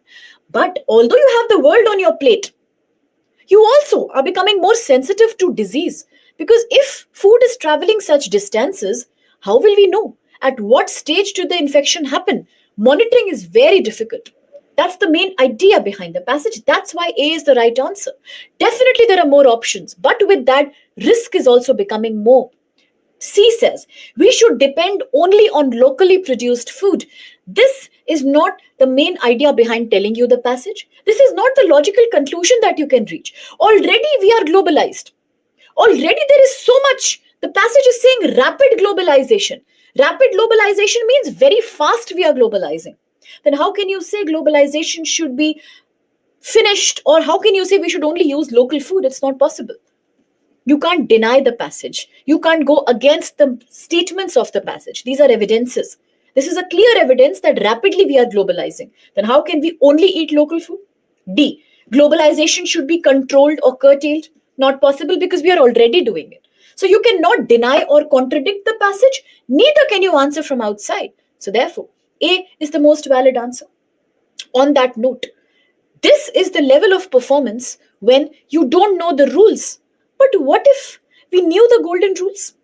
What if I would have told you, look at this, that you cannot solve most IBQs without strategy 4.5 rules. What are these 4.5 rules? I'll tell you after the break. But to prove you that these rules can save your life here, let me give you just one rule and go. The one rule that's very important is that it will come with time. If there is any question in which options are using extreme words, then that option is wrong. If any answer option is using extreme words, then it will be wrong. What are these extreme words? Extreme words are words which give you a very, very extreme assumption, extreme statement. Passages normally don't talk about extreme assumptions. So therefore, options which talk about extreme assumptions will also be wrong. Examples could be only. Others are if this one is not. Always, never, none, all, every, or each.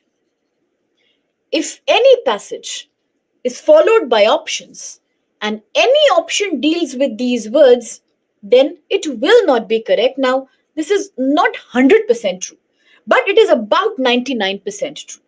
What if this rule fails? If this rule fails, then 1% chance will be that the question will be a PBQ in case it fails. Then in that case, it's going to be a PBQ. Passage-based question and the answer will directly be in the passage. So anyway, it will not be difficult. And the extreme words are only to be used for the options, not for the passage. It has nothing to do with the passage. You will read the passage normally. Only when you see the options A, B, C, D, and in the option you find an extreme word, then that option can be eliminated. For example, let's have a look at the previous question. Here, the second option B, now you will understand. Second option B has an extreme word, all. So therefore it is wrong. It saves your time. Option number C has an extreme word, only. Therefore it is also wrong. Option number D has no extreme word, but it is out of context of the passage. Globalization of food production should be stopped. That's not what the passage is saying. This helps you eliminate the wrong answers. Sometimes three options can have extreme words. You can eliminate all of them and get the right answer. Sometimes two will have, you can eliminate those two and save your time.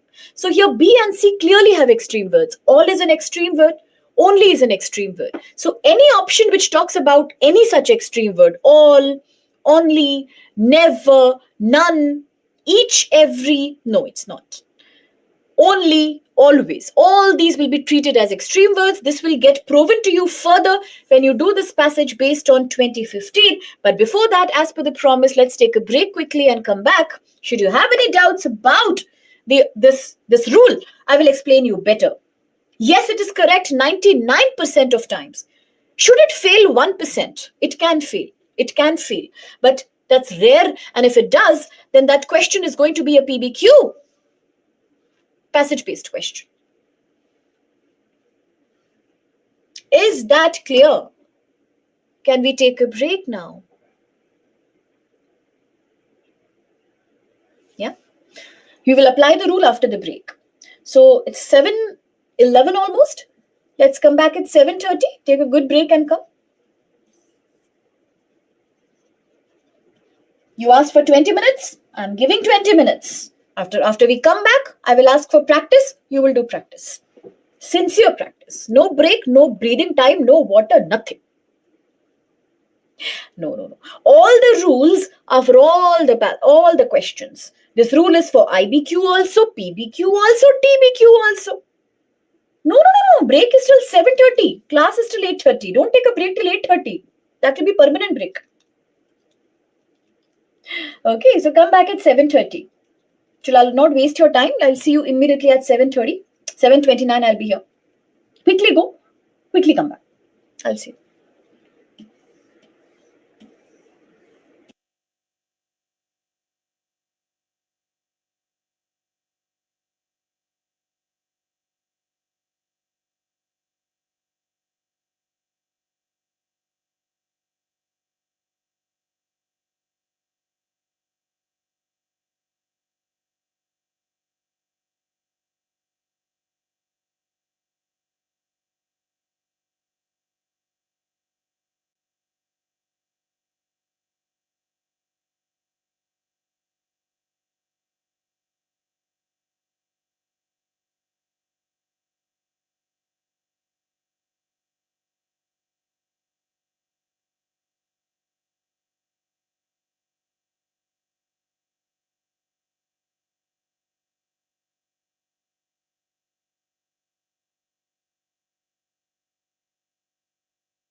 Hello, everyone. Once again, a very warm welcome to each one of you after the break.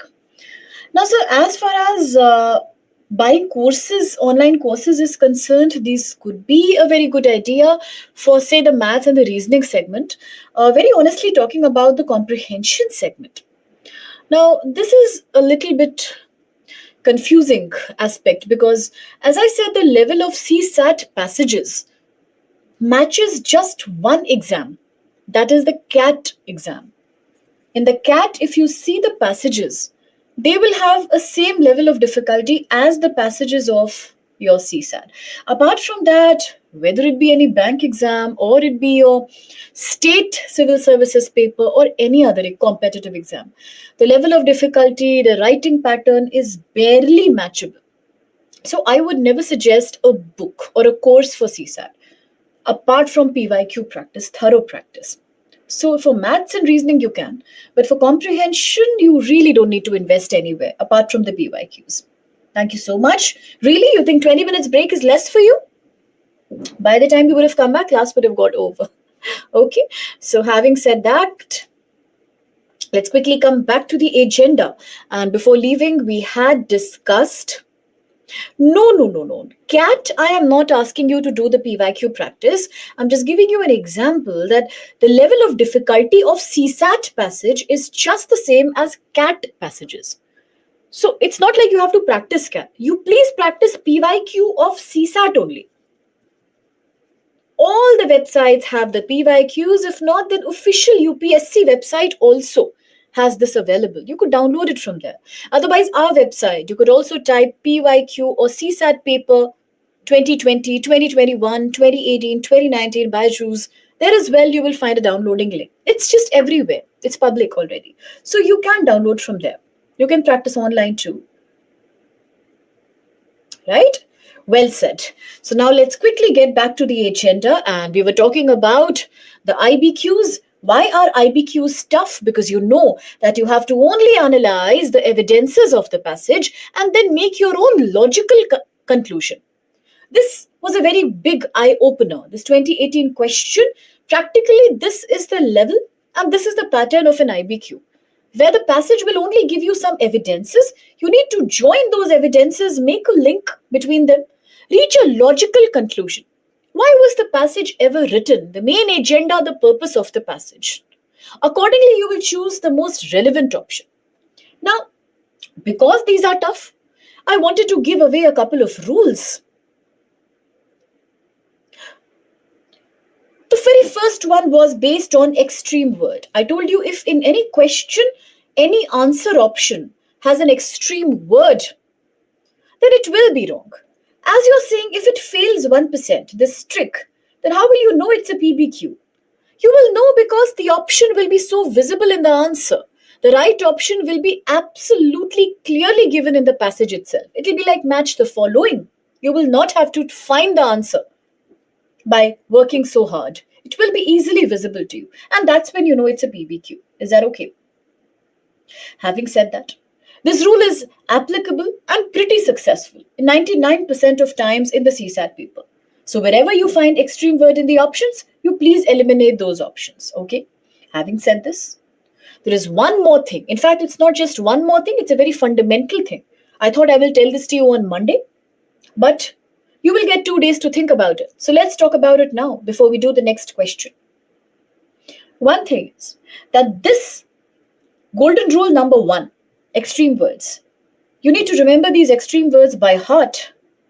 And all these rules are applicable to IBQ, PBQ, TBQ, all of these questions. Now, there's one more thing. A lot of people are often asking, and they do, that how to choose the right answer. Which of the following is the right answer, wrong answer? Now, there is a very weird thing, like it's a very absurd thing. You may not have heard about this before, but it's true about CSAT paper. It's unique. It's unique because in the CSAT comprehension questions, you do not have to find the right answer. Here, nobody asks you to select the right answer. Nobody. Sometimes more than 2 options are correct. You might see cases in CSAT where A, B, C, D, all options are looking correct and they are correct. where you will see more than one option is correct, two are correct, or three are correct, then what will you do there?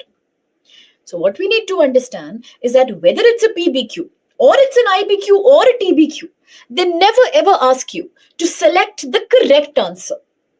You always have to find the most appropriate, the most contextual, the most relevant, and the most accurate answer as per the passage. While many options may be right, while many options could be correct, but our challenge is to select the option which is most relevant with the given passage or in context of the given passage. Only that option will be appropriate here. So CSAT will never ask you to find the right answer. Even if you see the last PYQ, it says the most logical corollary, the most logical inference. It's an IBQ. It is not saying the correct inference. When you say most, CSAT questions will always use words like most or best. Which is the best message of the passage? Which is the best deduction of the passage? What does the passage best sums up? Or what is the most logical conclusion or inference you can draw? It's a very important point to note because you must be prepared for this. You must be aware about this, that you don't have to find the right answer. More than one option can look correct. Here, it's not the problem of right or wrong. It's the problem of relevant with the passage or less relevant with the passage, because the question is saying most and the best. Many could be good, but you need to find the best. Is that clear? Is that clear? So now let's use the rule number one, golden rule number one, extreme word, to some more questions. So please have a look at these questions. Try to use the rules and understand them, and then poll the right answer. Here there is a small passage from 2015. Please read the passage.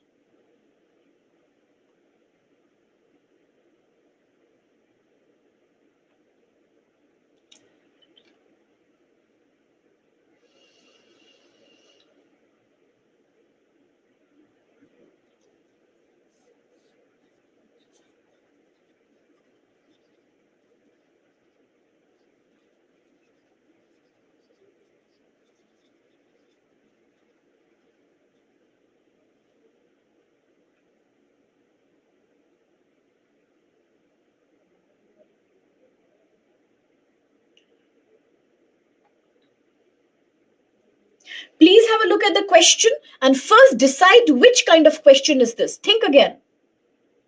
Think again. Which among the following is the most logical corollary of the above passage? Very good. It's an inference-based question, IBQ. Corollary means inference. Brilliant. Please try to find the answer.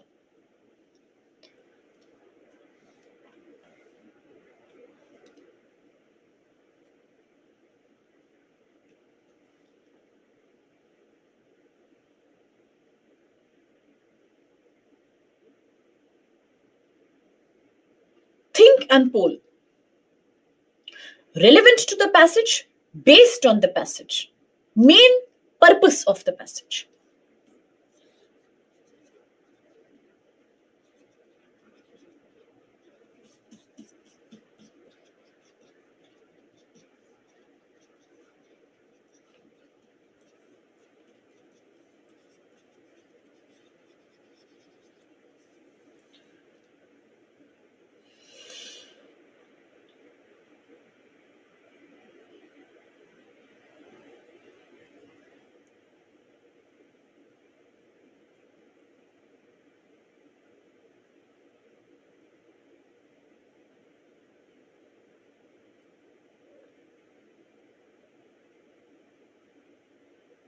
%67% students are responding with C, which is also the correct answer. Very, very well done, really. Some students, that is 4%, go with D, 11% go with B, and 8% go with A. And about 50 students did not participate. So now let's check what's the whole confusion here. See, the passage is a very small passage. You can read it in like just 5 seconds. Flamingo is a type of bird. They live in large group or flocks. In the wild means in the jungle or the forest. But they are social and they are very loyal people. What's the main noun here? What is the main purpose of the passage? Why is it being written? To tell you something about flamingo. Rest are all adjectives. They are loyal, they do this, they do that. But the main purpose is flamingo. Be very clear about that. Only flamingo. That's it. Next, they are loyal and they perform group mating dances. Okay. The parents or the parent flamingo are very, very fond of their babies, the young chicks, and they collect them. They gather, they collect them into creche. A creche is like a daycare for humans also, where working mothers will send their children. Post school daycare, after school daycare, right? Chick is the baby of the flamingo or the hen or any other such bird, So that's a child, baby flamingo. That's called creche.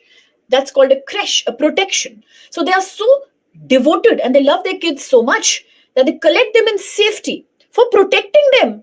Now, why do they want to protect them? Because they are living in the wild, in the forest. And both male and females, they fly to find food. So when the parents go to find food, they leave behind their kids for protecting them with other flamingos because they are very close to each other. They are loyal people and very social as well. Now, which is the most logical corollary? What conclusion can we draw? A. Mass nesting in all species. Stop there. All. Golden rule number 1. Did you forget about it? What happened to the rule? If any option has an extreme word, it is wrong. We just spoke about it, my dear. What are extreme words? All, none, each, every, never, always, only. So what happened? What happened? What happened here? A, option is wrong. It has an extreme word, all. B, only birds have. What is this only? Extreme word. Be gone. C, social behavior in some species of birds increases the odds of survival in an unsafe world. Such a beautiful way of explaining the main idea or the main purpose or the main aim of the author. The author is trying to tell you that they are living in the wild forest and that's why they want to protect their children because they love their children. Why will you protect your child? Because you want your child to live long. You don't want anybody to hunt your child. Logic. If I tell you, I want to protect my mobile, what does it mean? Protect from what? Earthquake. I want to protect it from getting stolen or from falling somewhere. Protecting is safety. That's what they are talking about. They want to protect their children. Why? Because they are living in a jungle and jungle is unsafe. So what helps them in this? Their social behavior. Only because they are social to each other, that's why they leave their children with others when they go to find food. What best explanation do you want? Social behavior in some species of birds, not all, some. Which are these? For example, flamingos. It increases the chances or the possibilities of surviving to living in an unsafe world. Absolutely valid. Now, D, all. Once again, extreme word, it is wrong. I can also explain you the logic behind this strategy. I'm not asking you to use the rules mindlessly. There is a logic also. If you look at the passage carefully, I told you, my dear, in any passage you solve, always try to only stay on the passage. Please don't use your own common sense. Don't use your own knowledge. It's not a game of general knowledge. It's an aptitude test. It's a reasoning question. It is asking you to only answer based on the passage. And this, the passage is not saying that mass nesting in all species of birds. Now you tell me, or those who selected A, can you please tell me? Please enlighten me also. Where in the passage are we saying that all species of birds? Are we talking about all species of birds? Parrot, pigeon, or, penguins, or anyone else? Are we talking about so many species of birds? No, we are only talking about one. Similarly, B, only birds have the capacity to develop social behavior. Really? Humans don't have? Monkeys don't have? Dolphins don't have? Where are we saying that only birds have? Many people can have, dogs can have, cats can have. How you and I can say? We also have. Yes, all mammals have. How we can say only birds have? Does the passage tell you that only birds have? C is valid. D, all species of birds set up safety nets or creches for their children to teach them social behavior and loyalty. Really? Is the passage telling you that? If somebody says yes, please, you are using your science knowledge or common sense. But I told you, please don't use your science knowledge or your GK or your current affairs wisdom here. You only have to use what the passage tells you, and the passage refuses to talk about anyone apart from flamingos, leaving C as the only authentic answer otherwise also. Is that clear? Convinced everyone? So this is how the rule works. Although there is a logic behind the rule, but to save your own time, to save your own energy, when I say that you need to finish a passage in say 30 or 40 seconds, rule helps you in doing that. So golden rule number 1, if there is any answer option, if there is any answer option A, B, C, D, which has any extreme word out of these 5, only, all, none, never, always, 6, each, every, then it has to be wrong, wrong, wrong. Will you remember this next time? So read this passage and try to solve it, please. CSAT 2018 for you.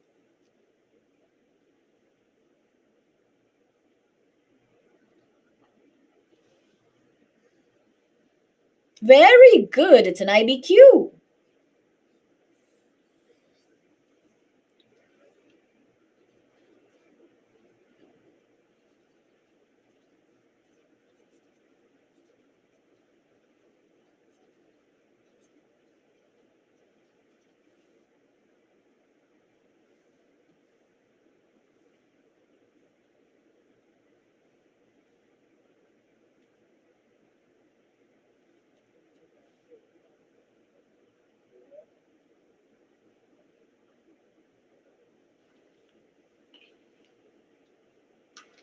Use the methods. Also use your own understanding of the methods. The method should be used, but not blindly. You should use the rules. Also, after using the rules, you try to analyze, why is my rule successful? There is a logic behind the rule. I'm really sorry for your experience if that's the problem. Please, ma'am, once just check your connection, internet connection, or otherwise SME sir will help you. Frugal means very simple and poor.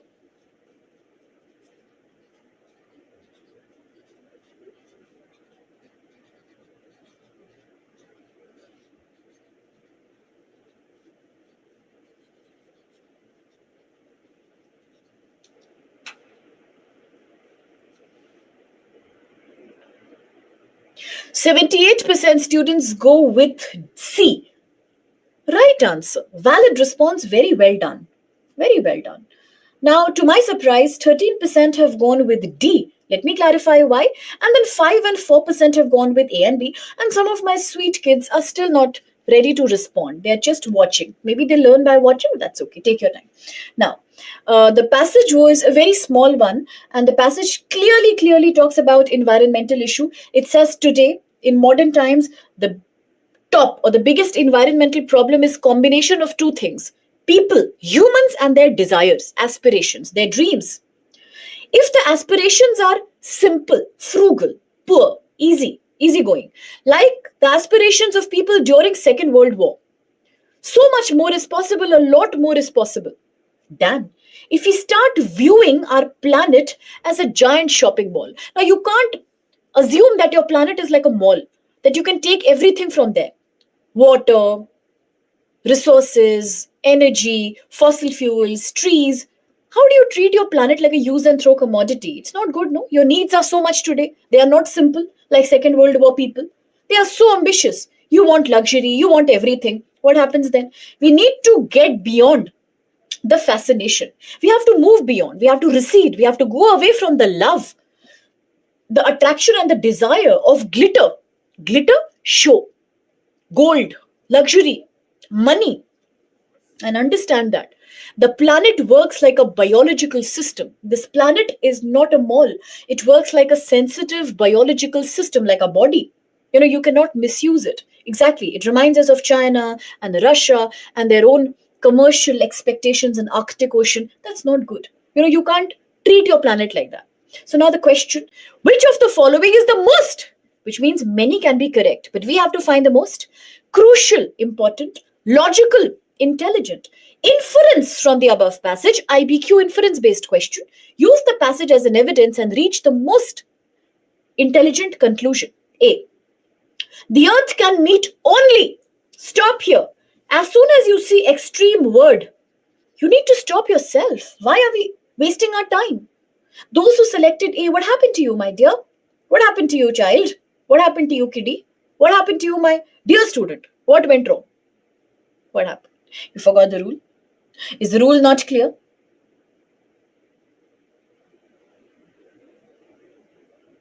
What happened? I want to hear from you. The rule is not clear.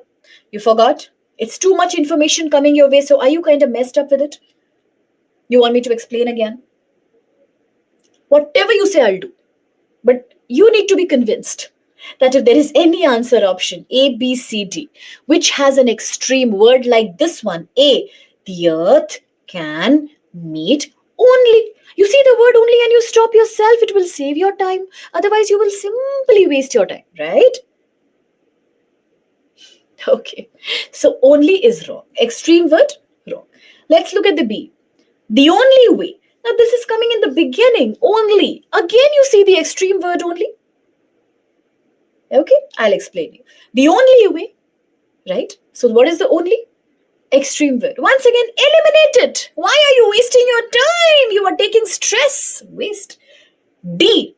Knowledge of biological systems can only help us. What happened here? For those who went with D, what happened to you? D is an extreme word. See, my dear, extreme word can be in the beginning of the sentence. It can be at the end of the sentence. It can be in between, hidden somewhere. The only thing is, that's why I tell you, you need to read the option properly. You have to scan it well. It won't take long. You can't save time by not reading it. It will end up messing up. Knowledge of biological system will only help us. Now, when you know only is an extreme word, you need to eliminate that. This is how CSAT RC works. So therefore, it cannot be correct. Through elimination, C is the most valid answer. Now, somebody is saying that, yeah, it was hidden, right? True, true, true. So you need to find that out, okay? Another thing is, somebody who says that option C is not clear. Look at this, my dear. What is it trying to say? I tell you, every passage has one main intention, right? One main idea. Why is the passage written? The main thing. And then you have so many supporting ideas. Here, what is the main intention behind the passage? Why did the writer write this passage? To tell you something, and what is that thing? Reducing your own consumerism. Consumerism? The desire to eat, drink, consume, luxury car, mobile phone, Apple iPhone, Mercedes or whatever. Reducing our own consumerism is very much in our own interest. Why? That's what the passage tells you. I keep telling you, take the evidences from the passage. This is how you take the evidences. Listen to me carefully. Look at this. Line number 1 in the passage. Top challenge today is aspirations of people. Hint number 1. Hint number 2.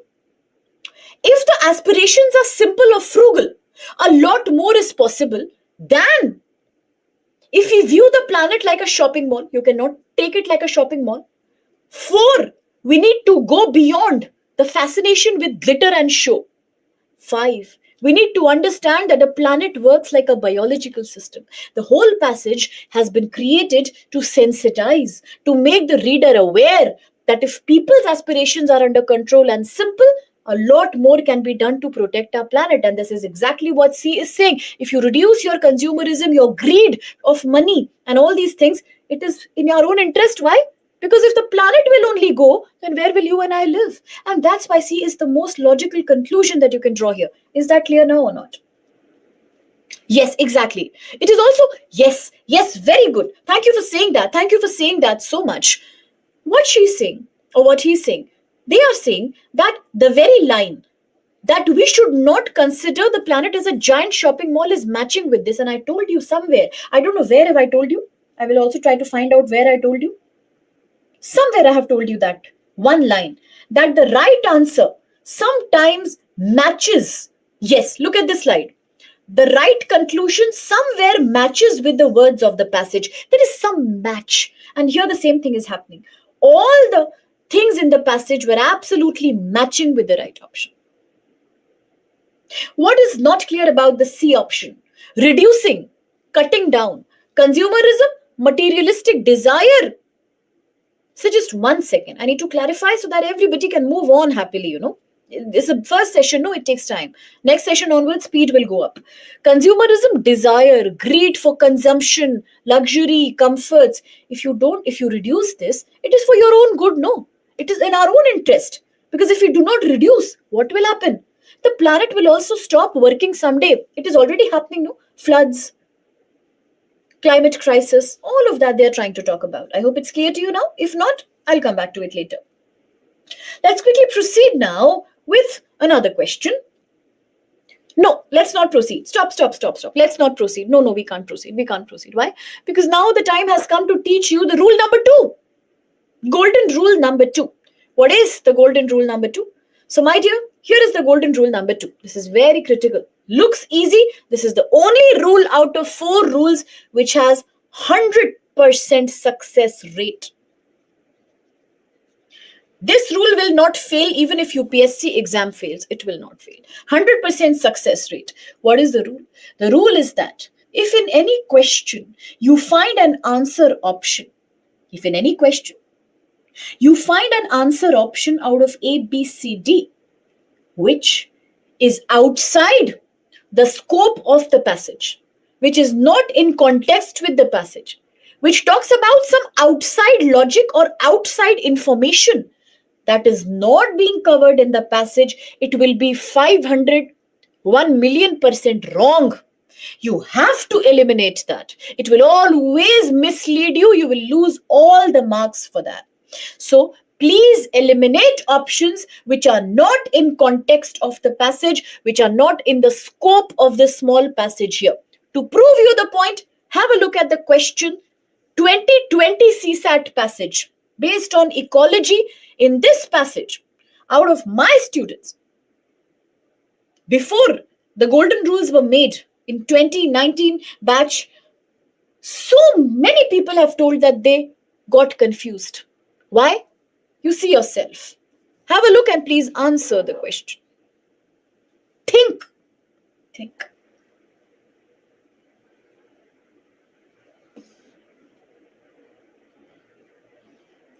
It's an IBQ.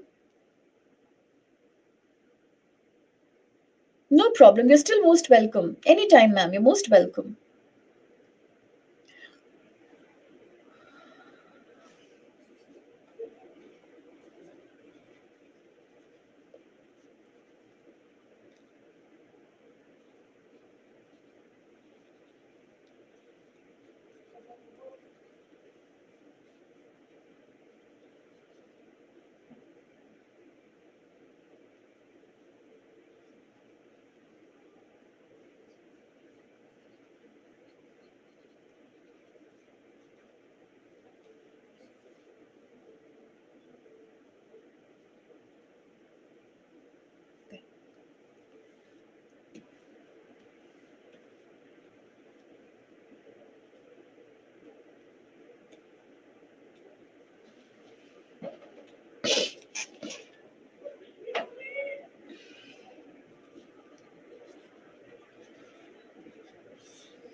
Use the evidences from the passage, link them, and reach the logical conclusion. It's an IBQ. Nothing from outside will be used here. Only in context with the passage. Thank you. Sorry, I'm so sorry.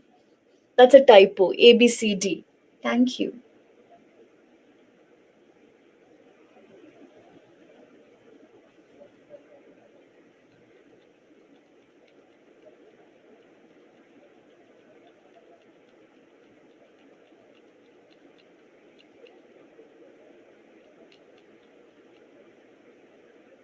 If it's your dream, then sacrifice. Oh, look at this. 25% of you have answered C, and it's the right answer, my dear. 7% only have answered A. That's a very good thing. That's something I'm very happy about.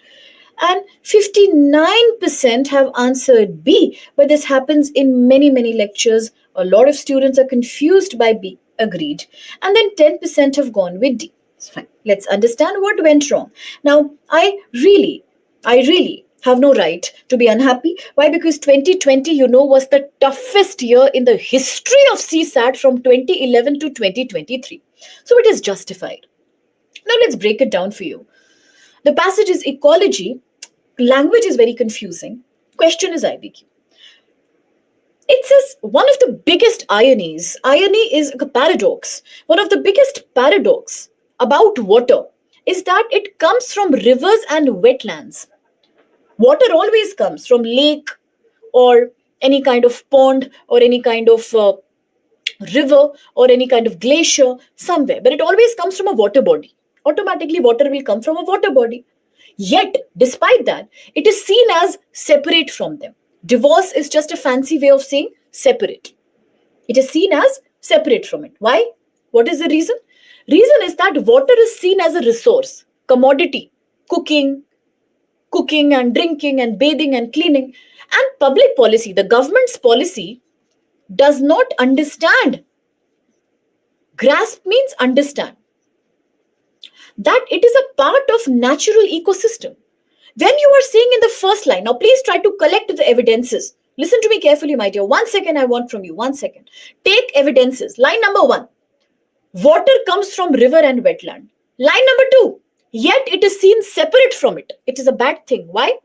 Because government does not understand that water is a part of natural ecosystem. All 3 lines mean the same thing. Water comes from river and wetland. Yet you should not consider it separated from them. Government should understand it is a part of nature, ecology.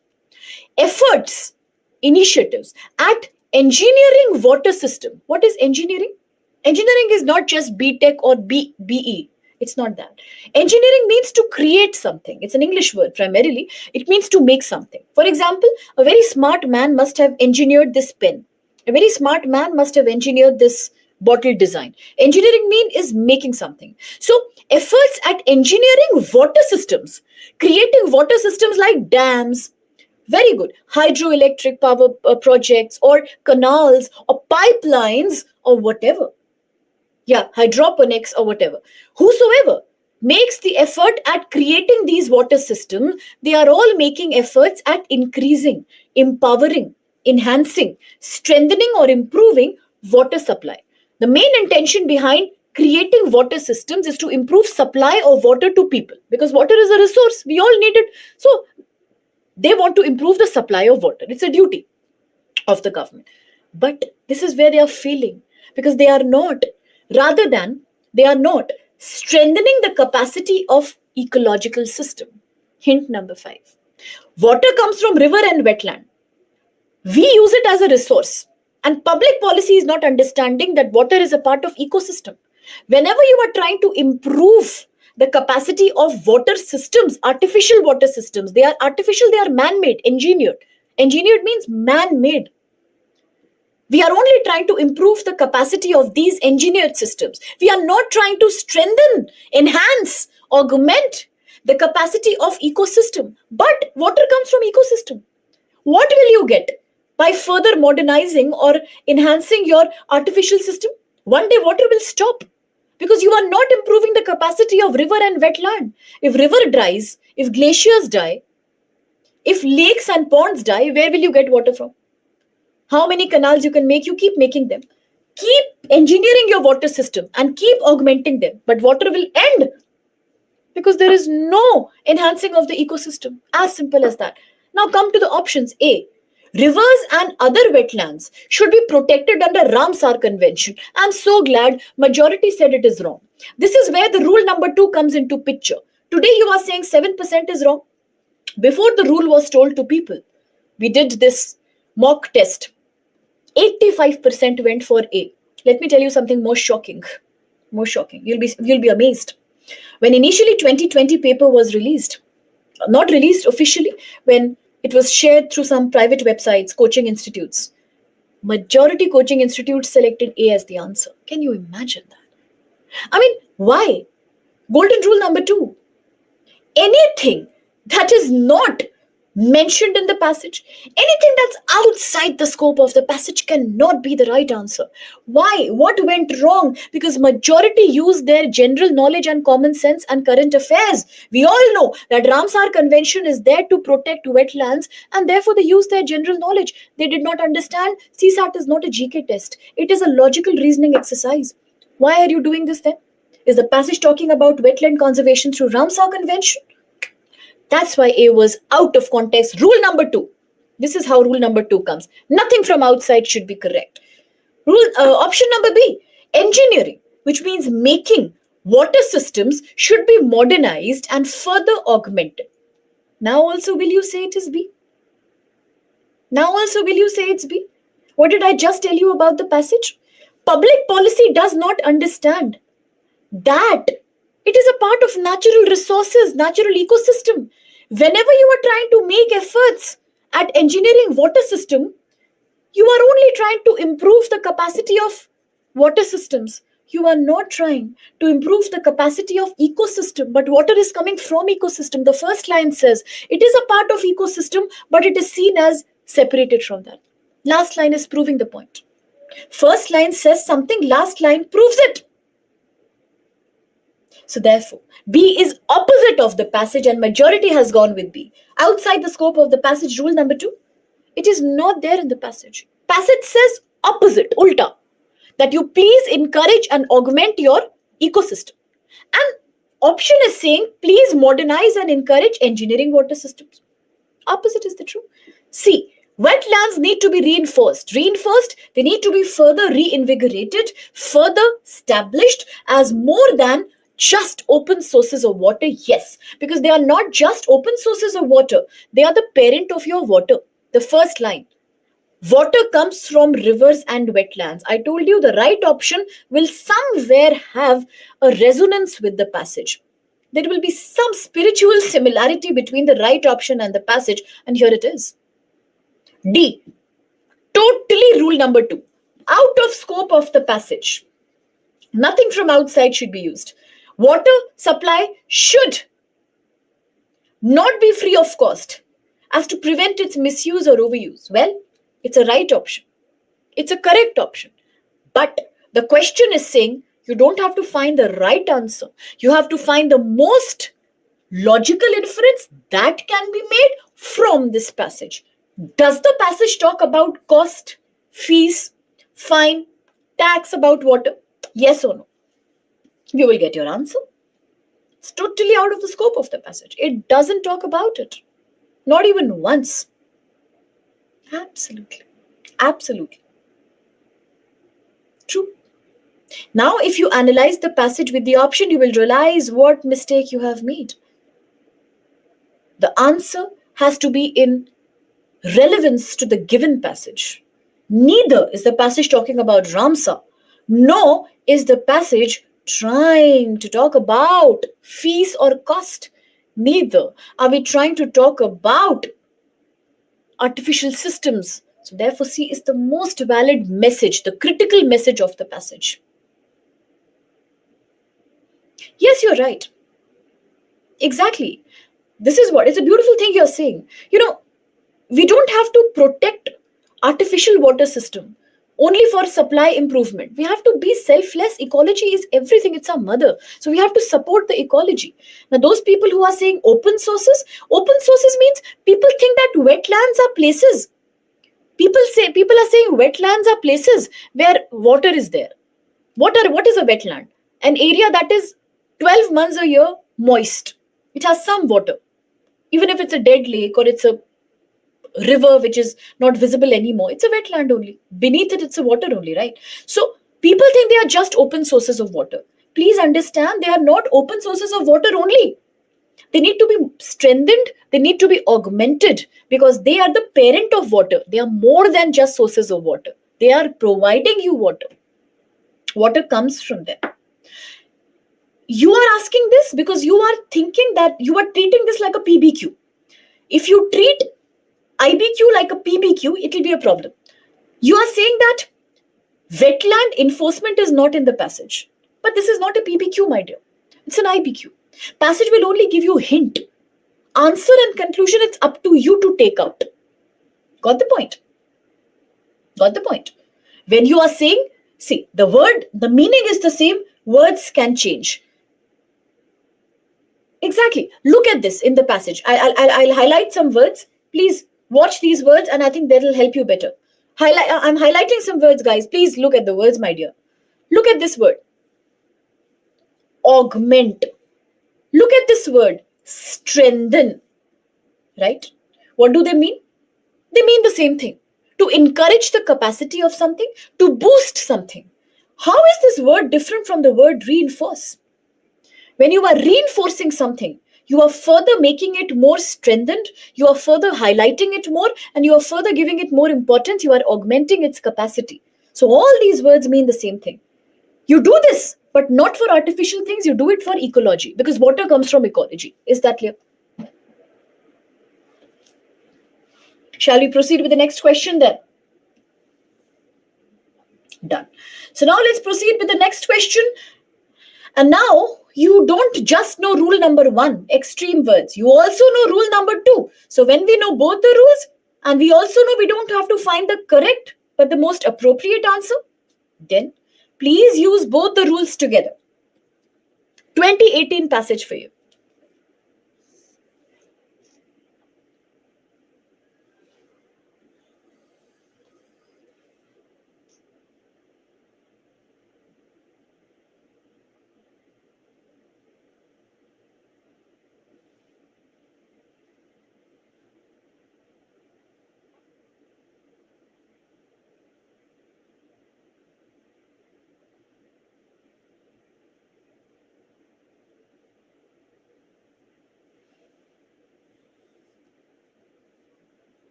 Just focus on the main intention. Why was the passage ever written? The most important purpose of the passage has to be noticed here, because it's an IBQ.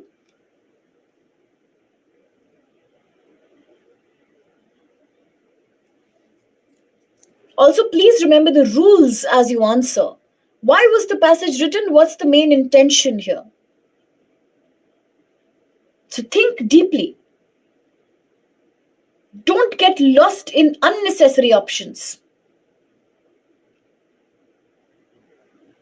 Time is almost up, and very well done actually. That's a good performance. Like 54% students have answered B, and this is really encouraging. That's really well done. Now we do have 25% respondents who go with C, and then 15% who have gone with D, but then the majority has really done well. So let's see what went wrong with C and what went wrong with those who selected D. Now, as I said, we need to see why was the passage written in the first place? What's the main intention behind this passage? It's a complete ecology-based passage, but the passage is focused around comparison of two areas, geographical regions. It talks about Arctic, the North Pole area. It says Arctic's huge resources of fossil fuels, fish, and mineral are now accessible. You can reach out to them for a longer period of the year, which means people can reach Arctic for a very long time now. Earlier, no, but now, yes. But this is not like the situation of Antarctica, located somewhere in the South Pole. Why? What's the difference? Because Antarctica is protected by a treaty, by a law that was made in history during the Cold War, which says that no country can make a claim in this region. Nobody can just come and exploit this region, and hence people can't come to Antarctica. If they can't come, it's a very safe thing. But in Arctic Circle, there is no such rule. In Arctic, there is no law which protects it from exploitation, and anybody can come here now. Yesterday, days before, years before, it wasn't a problem, but today it is a problem. Why? Because now global climate change has happened. Today, what is the problem is that there is no legal regime that protects Arctic from industrialization. People want to industrialize, they want to expand industry. Everybody is trying to reach the Arctic, especially at a time when the world needs, craves means needs, when the world needs more resources. Countries are becoming overpopulated. We need more production. So therefore, we need more resources. They are becoming greedy. Yes.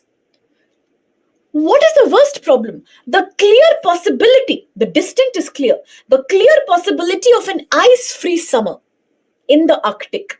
Earlier, even during the summer, Arctic used to be frozen. Why? Because it was cold. It is a North Pole area. But today with global warming, during the summer season, Arctic ice is melting. If it is melting, what happens? Who will take the advantage? The countries who are the neighbors of Arctic, who are located in the coastline of Arctic, are now attacking the Arctic. Why? Because they are greedy for resources, for industrialization. And they are fighting with each other, scrambling with each other. For what? For big chunks of melting ocean. If the ocean is melting now, because ice is melting, now they will easily get fish, gas, oil, and so many other minerals. What do they want? They are all trying to attack Arctic and make territorial claims over it. Look at this word, territorial claims. Antarctic, they cannot do it. But Arctic, they can do it because of summer ice melting. If ice will melt and summer will become ice-free, naturally many more ships and many more countries will attack here, and they will start fighting with each other over the resources of the sea. Now they can reach out to it. Plus, there is no legal protection also. So everybody will come. That's it. So now what's the implication of the passage? It's an IBQ. Let's use these evidences to find the logical conclusion. A. India can have territorial claims in the Arctic territory. Does the passage talk about India? True. Does the passage talk about India remotely? No. Then how can anybody select A? If the passage is not talking about India, the passage is talking about countries who have coastline with Arctic coastline. Look at this. India has none. There's no related there.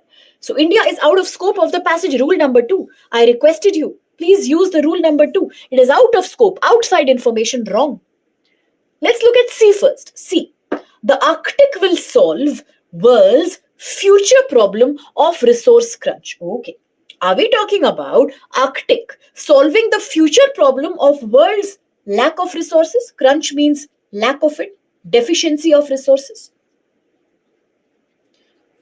Will it solve the world's problem? Even if, let me listen to me very carefully listen to me. If the option number C would have said, listen, Arctic region will solve, yes, very good. If the Arctic region will solve the neighborhood country's future problem, then your confusion was admitted. I agree. But it is not talking about it. And when you are saying the world will crave, what we are trying to say is that today it's a situation that the world wants more and more resources. If the world is wanting more and more resources, it doesn't mean the whole world will come to Arctic. It is not possible for Australia, for India or Brazil or any other country in the south to go all the way to Arctic. That the passage is not telling us. Agreed that the world needs resources. Because the world needs resources, the countries who are the neighbor, the coastline countries of the Arctic are coming and attacking it. But this is not being mentioned, that the entire world's future problem will be solved by Arctic. Again, rule number 2, out of scope. D, totally out of scope.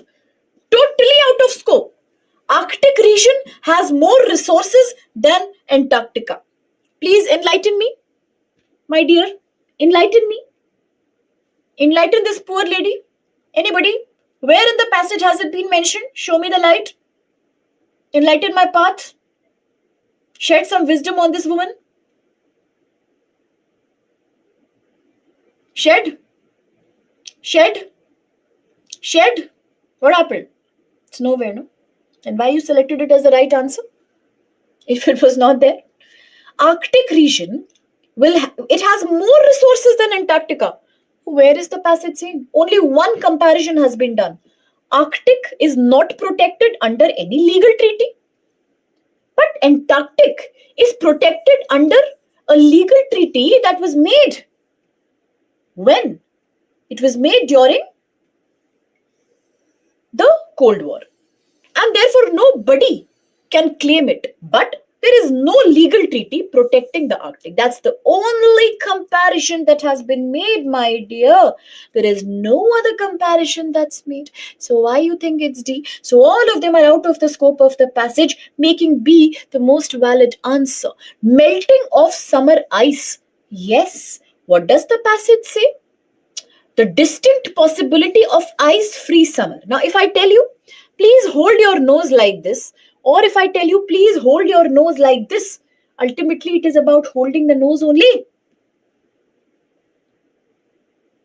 Today, I am not feeling well. I am unwell today. What is the big difference between these two things? So the passage tells you ice-free summer, and the option tells you melting of summer ice. Then why is it so different?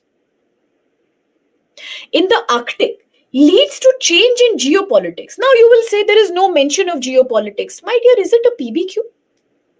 If it's a PBQ, then you are right. It should be matching. But if it's not a PBQ, why will it be matching? You have to take out a logical conclusion, okay? You have to do the hard work here. What does geopolitics mean? Politics based on geography. This is exactly what is happening. Now look at this line. Let me highlight this for you. What is written here? It has prompted countries of Arctic coastline to scramble for great chunks of melting ocean. Now, if you do match the following, my dear, what will you see here? What will you see here? You will see that ice is melting. Countries are scrambling. I said fighting over that area. This is only geopolitics when you do politics over geography. So why is option number C not clear to you? Oh, sorry, B not clear to you? Now you tell me. What is the problem in understanding it? Exactly. No. First day you are making last day. You are so tired of my lecture that in one day only you want last day. Nicely, we have 3 classes, okay? And you have to attempt all of them. Today is the first one. Monday will be second. Tuesday will be third. Okay?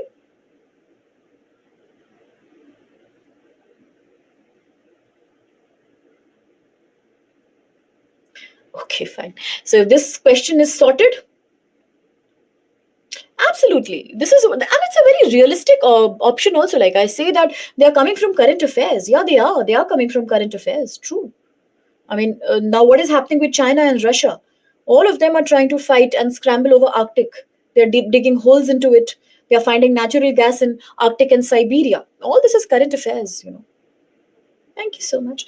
Now, one last, no, actually, let me not do this. Let me not give you the third rule because time will be over. And in 7 minutes, I cannot explain the rule and we cannot use the rule either. So this I will do only on Monday.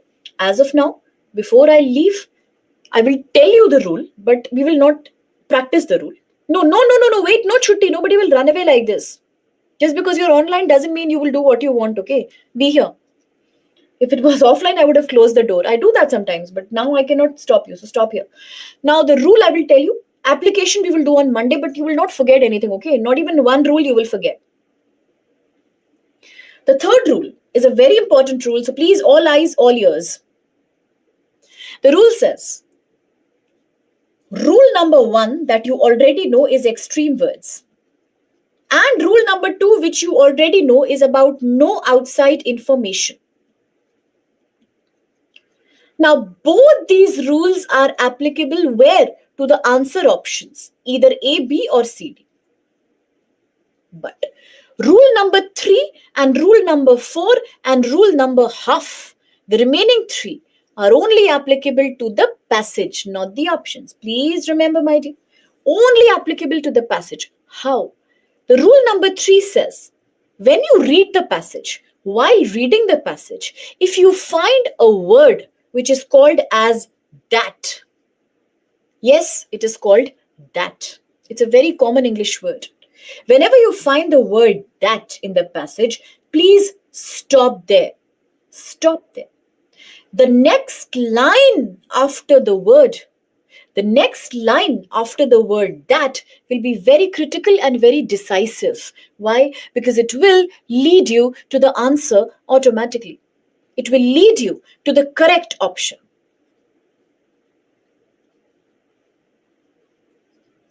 Always. So while reading the passage, kindly focus on the word that. In English language, whenever the word that is used, the author is always trying to give you the most important information. For example, look at this example here. The entire argument rests on the premise that their family wants to live together, which means before that, you don't get the relevant information. After that, you get the best relevant information. Now, rule number 1, accuracy 99%. Rule number 2, 200%. Rule number 3, I would say about 85%. 85% number of times you will find that answers are actually located after the word that. Is that clear? Is that clear? Okay. So you can try using it in the previous passages. We can try using in the sample passage that is now coming in front of us. In this passage, wherever you will find the word that, you will always find the answer. So since we just have 2 minutes, I will take up this passage in the next class on Monday. Okay. And then I will teach you rule number 4 and rule number half. Your target should be, you have to use all 4.5 rules together that we have to do Monday onwards. There is no scope. We have to use all of them and then keep on practicing PYQs. I want you to be thoroughly practicing PYQs 2015 to 2022 onwards, and this is exactly what I have got here. Okay. Now, rule number 3 is applicable only to the passage. Look here. In this passage, obviously there will be the word that will be used many places. For example, dolphins are regarded as the friendliest creatures in the sea, and stories of them helping drowning sailors have been common since Roman times. The more we learn about dolphins, the more we realize that comes the word that, and the next line is super duper important. Let me show you a proof and then we can leave. Look at this. The more we learn about dolphins, the more we realize that their society is more complex than previously imagined. After the word that, whatever sentence comes, one and a half sentence, it will give you the answer. Proof. Look at the question. Number 1. What does the author say about the society of dolphins? I told you rule number 3 works here.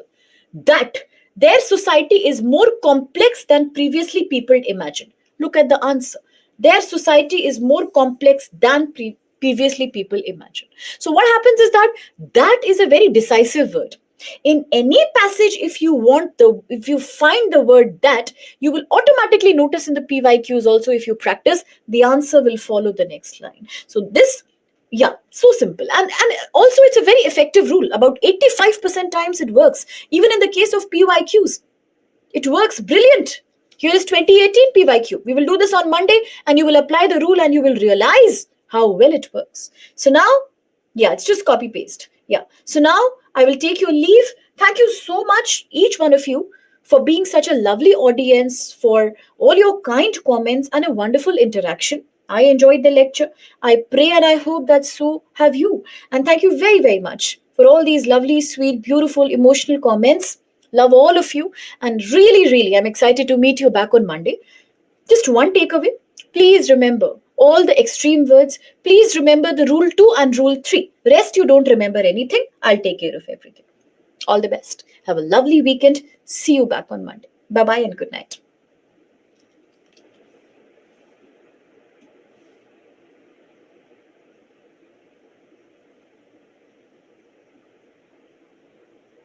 I'm from Uttarakhand. See you back, and we'll have lots to talk about. Do attend the Monday's session. Very important. Okay.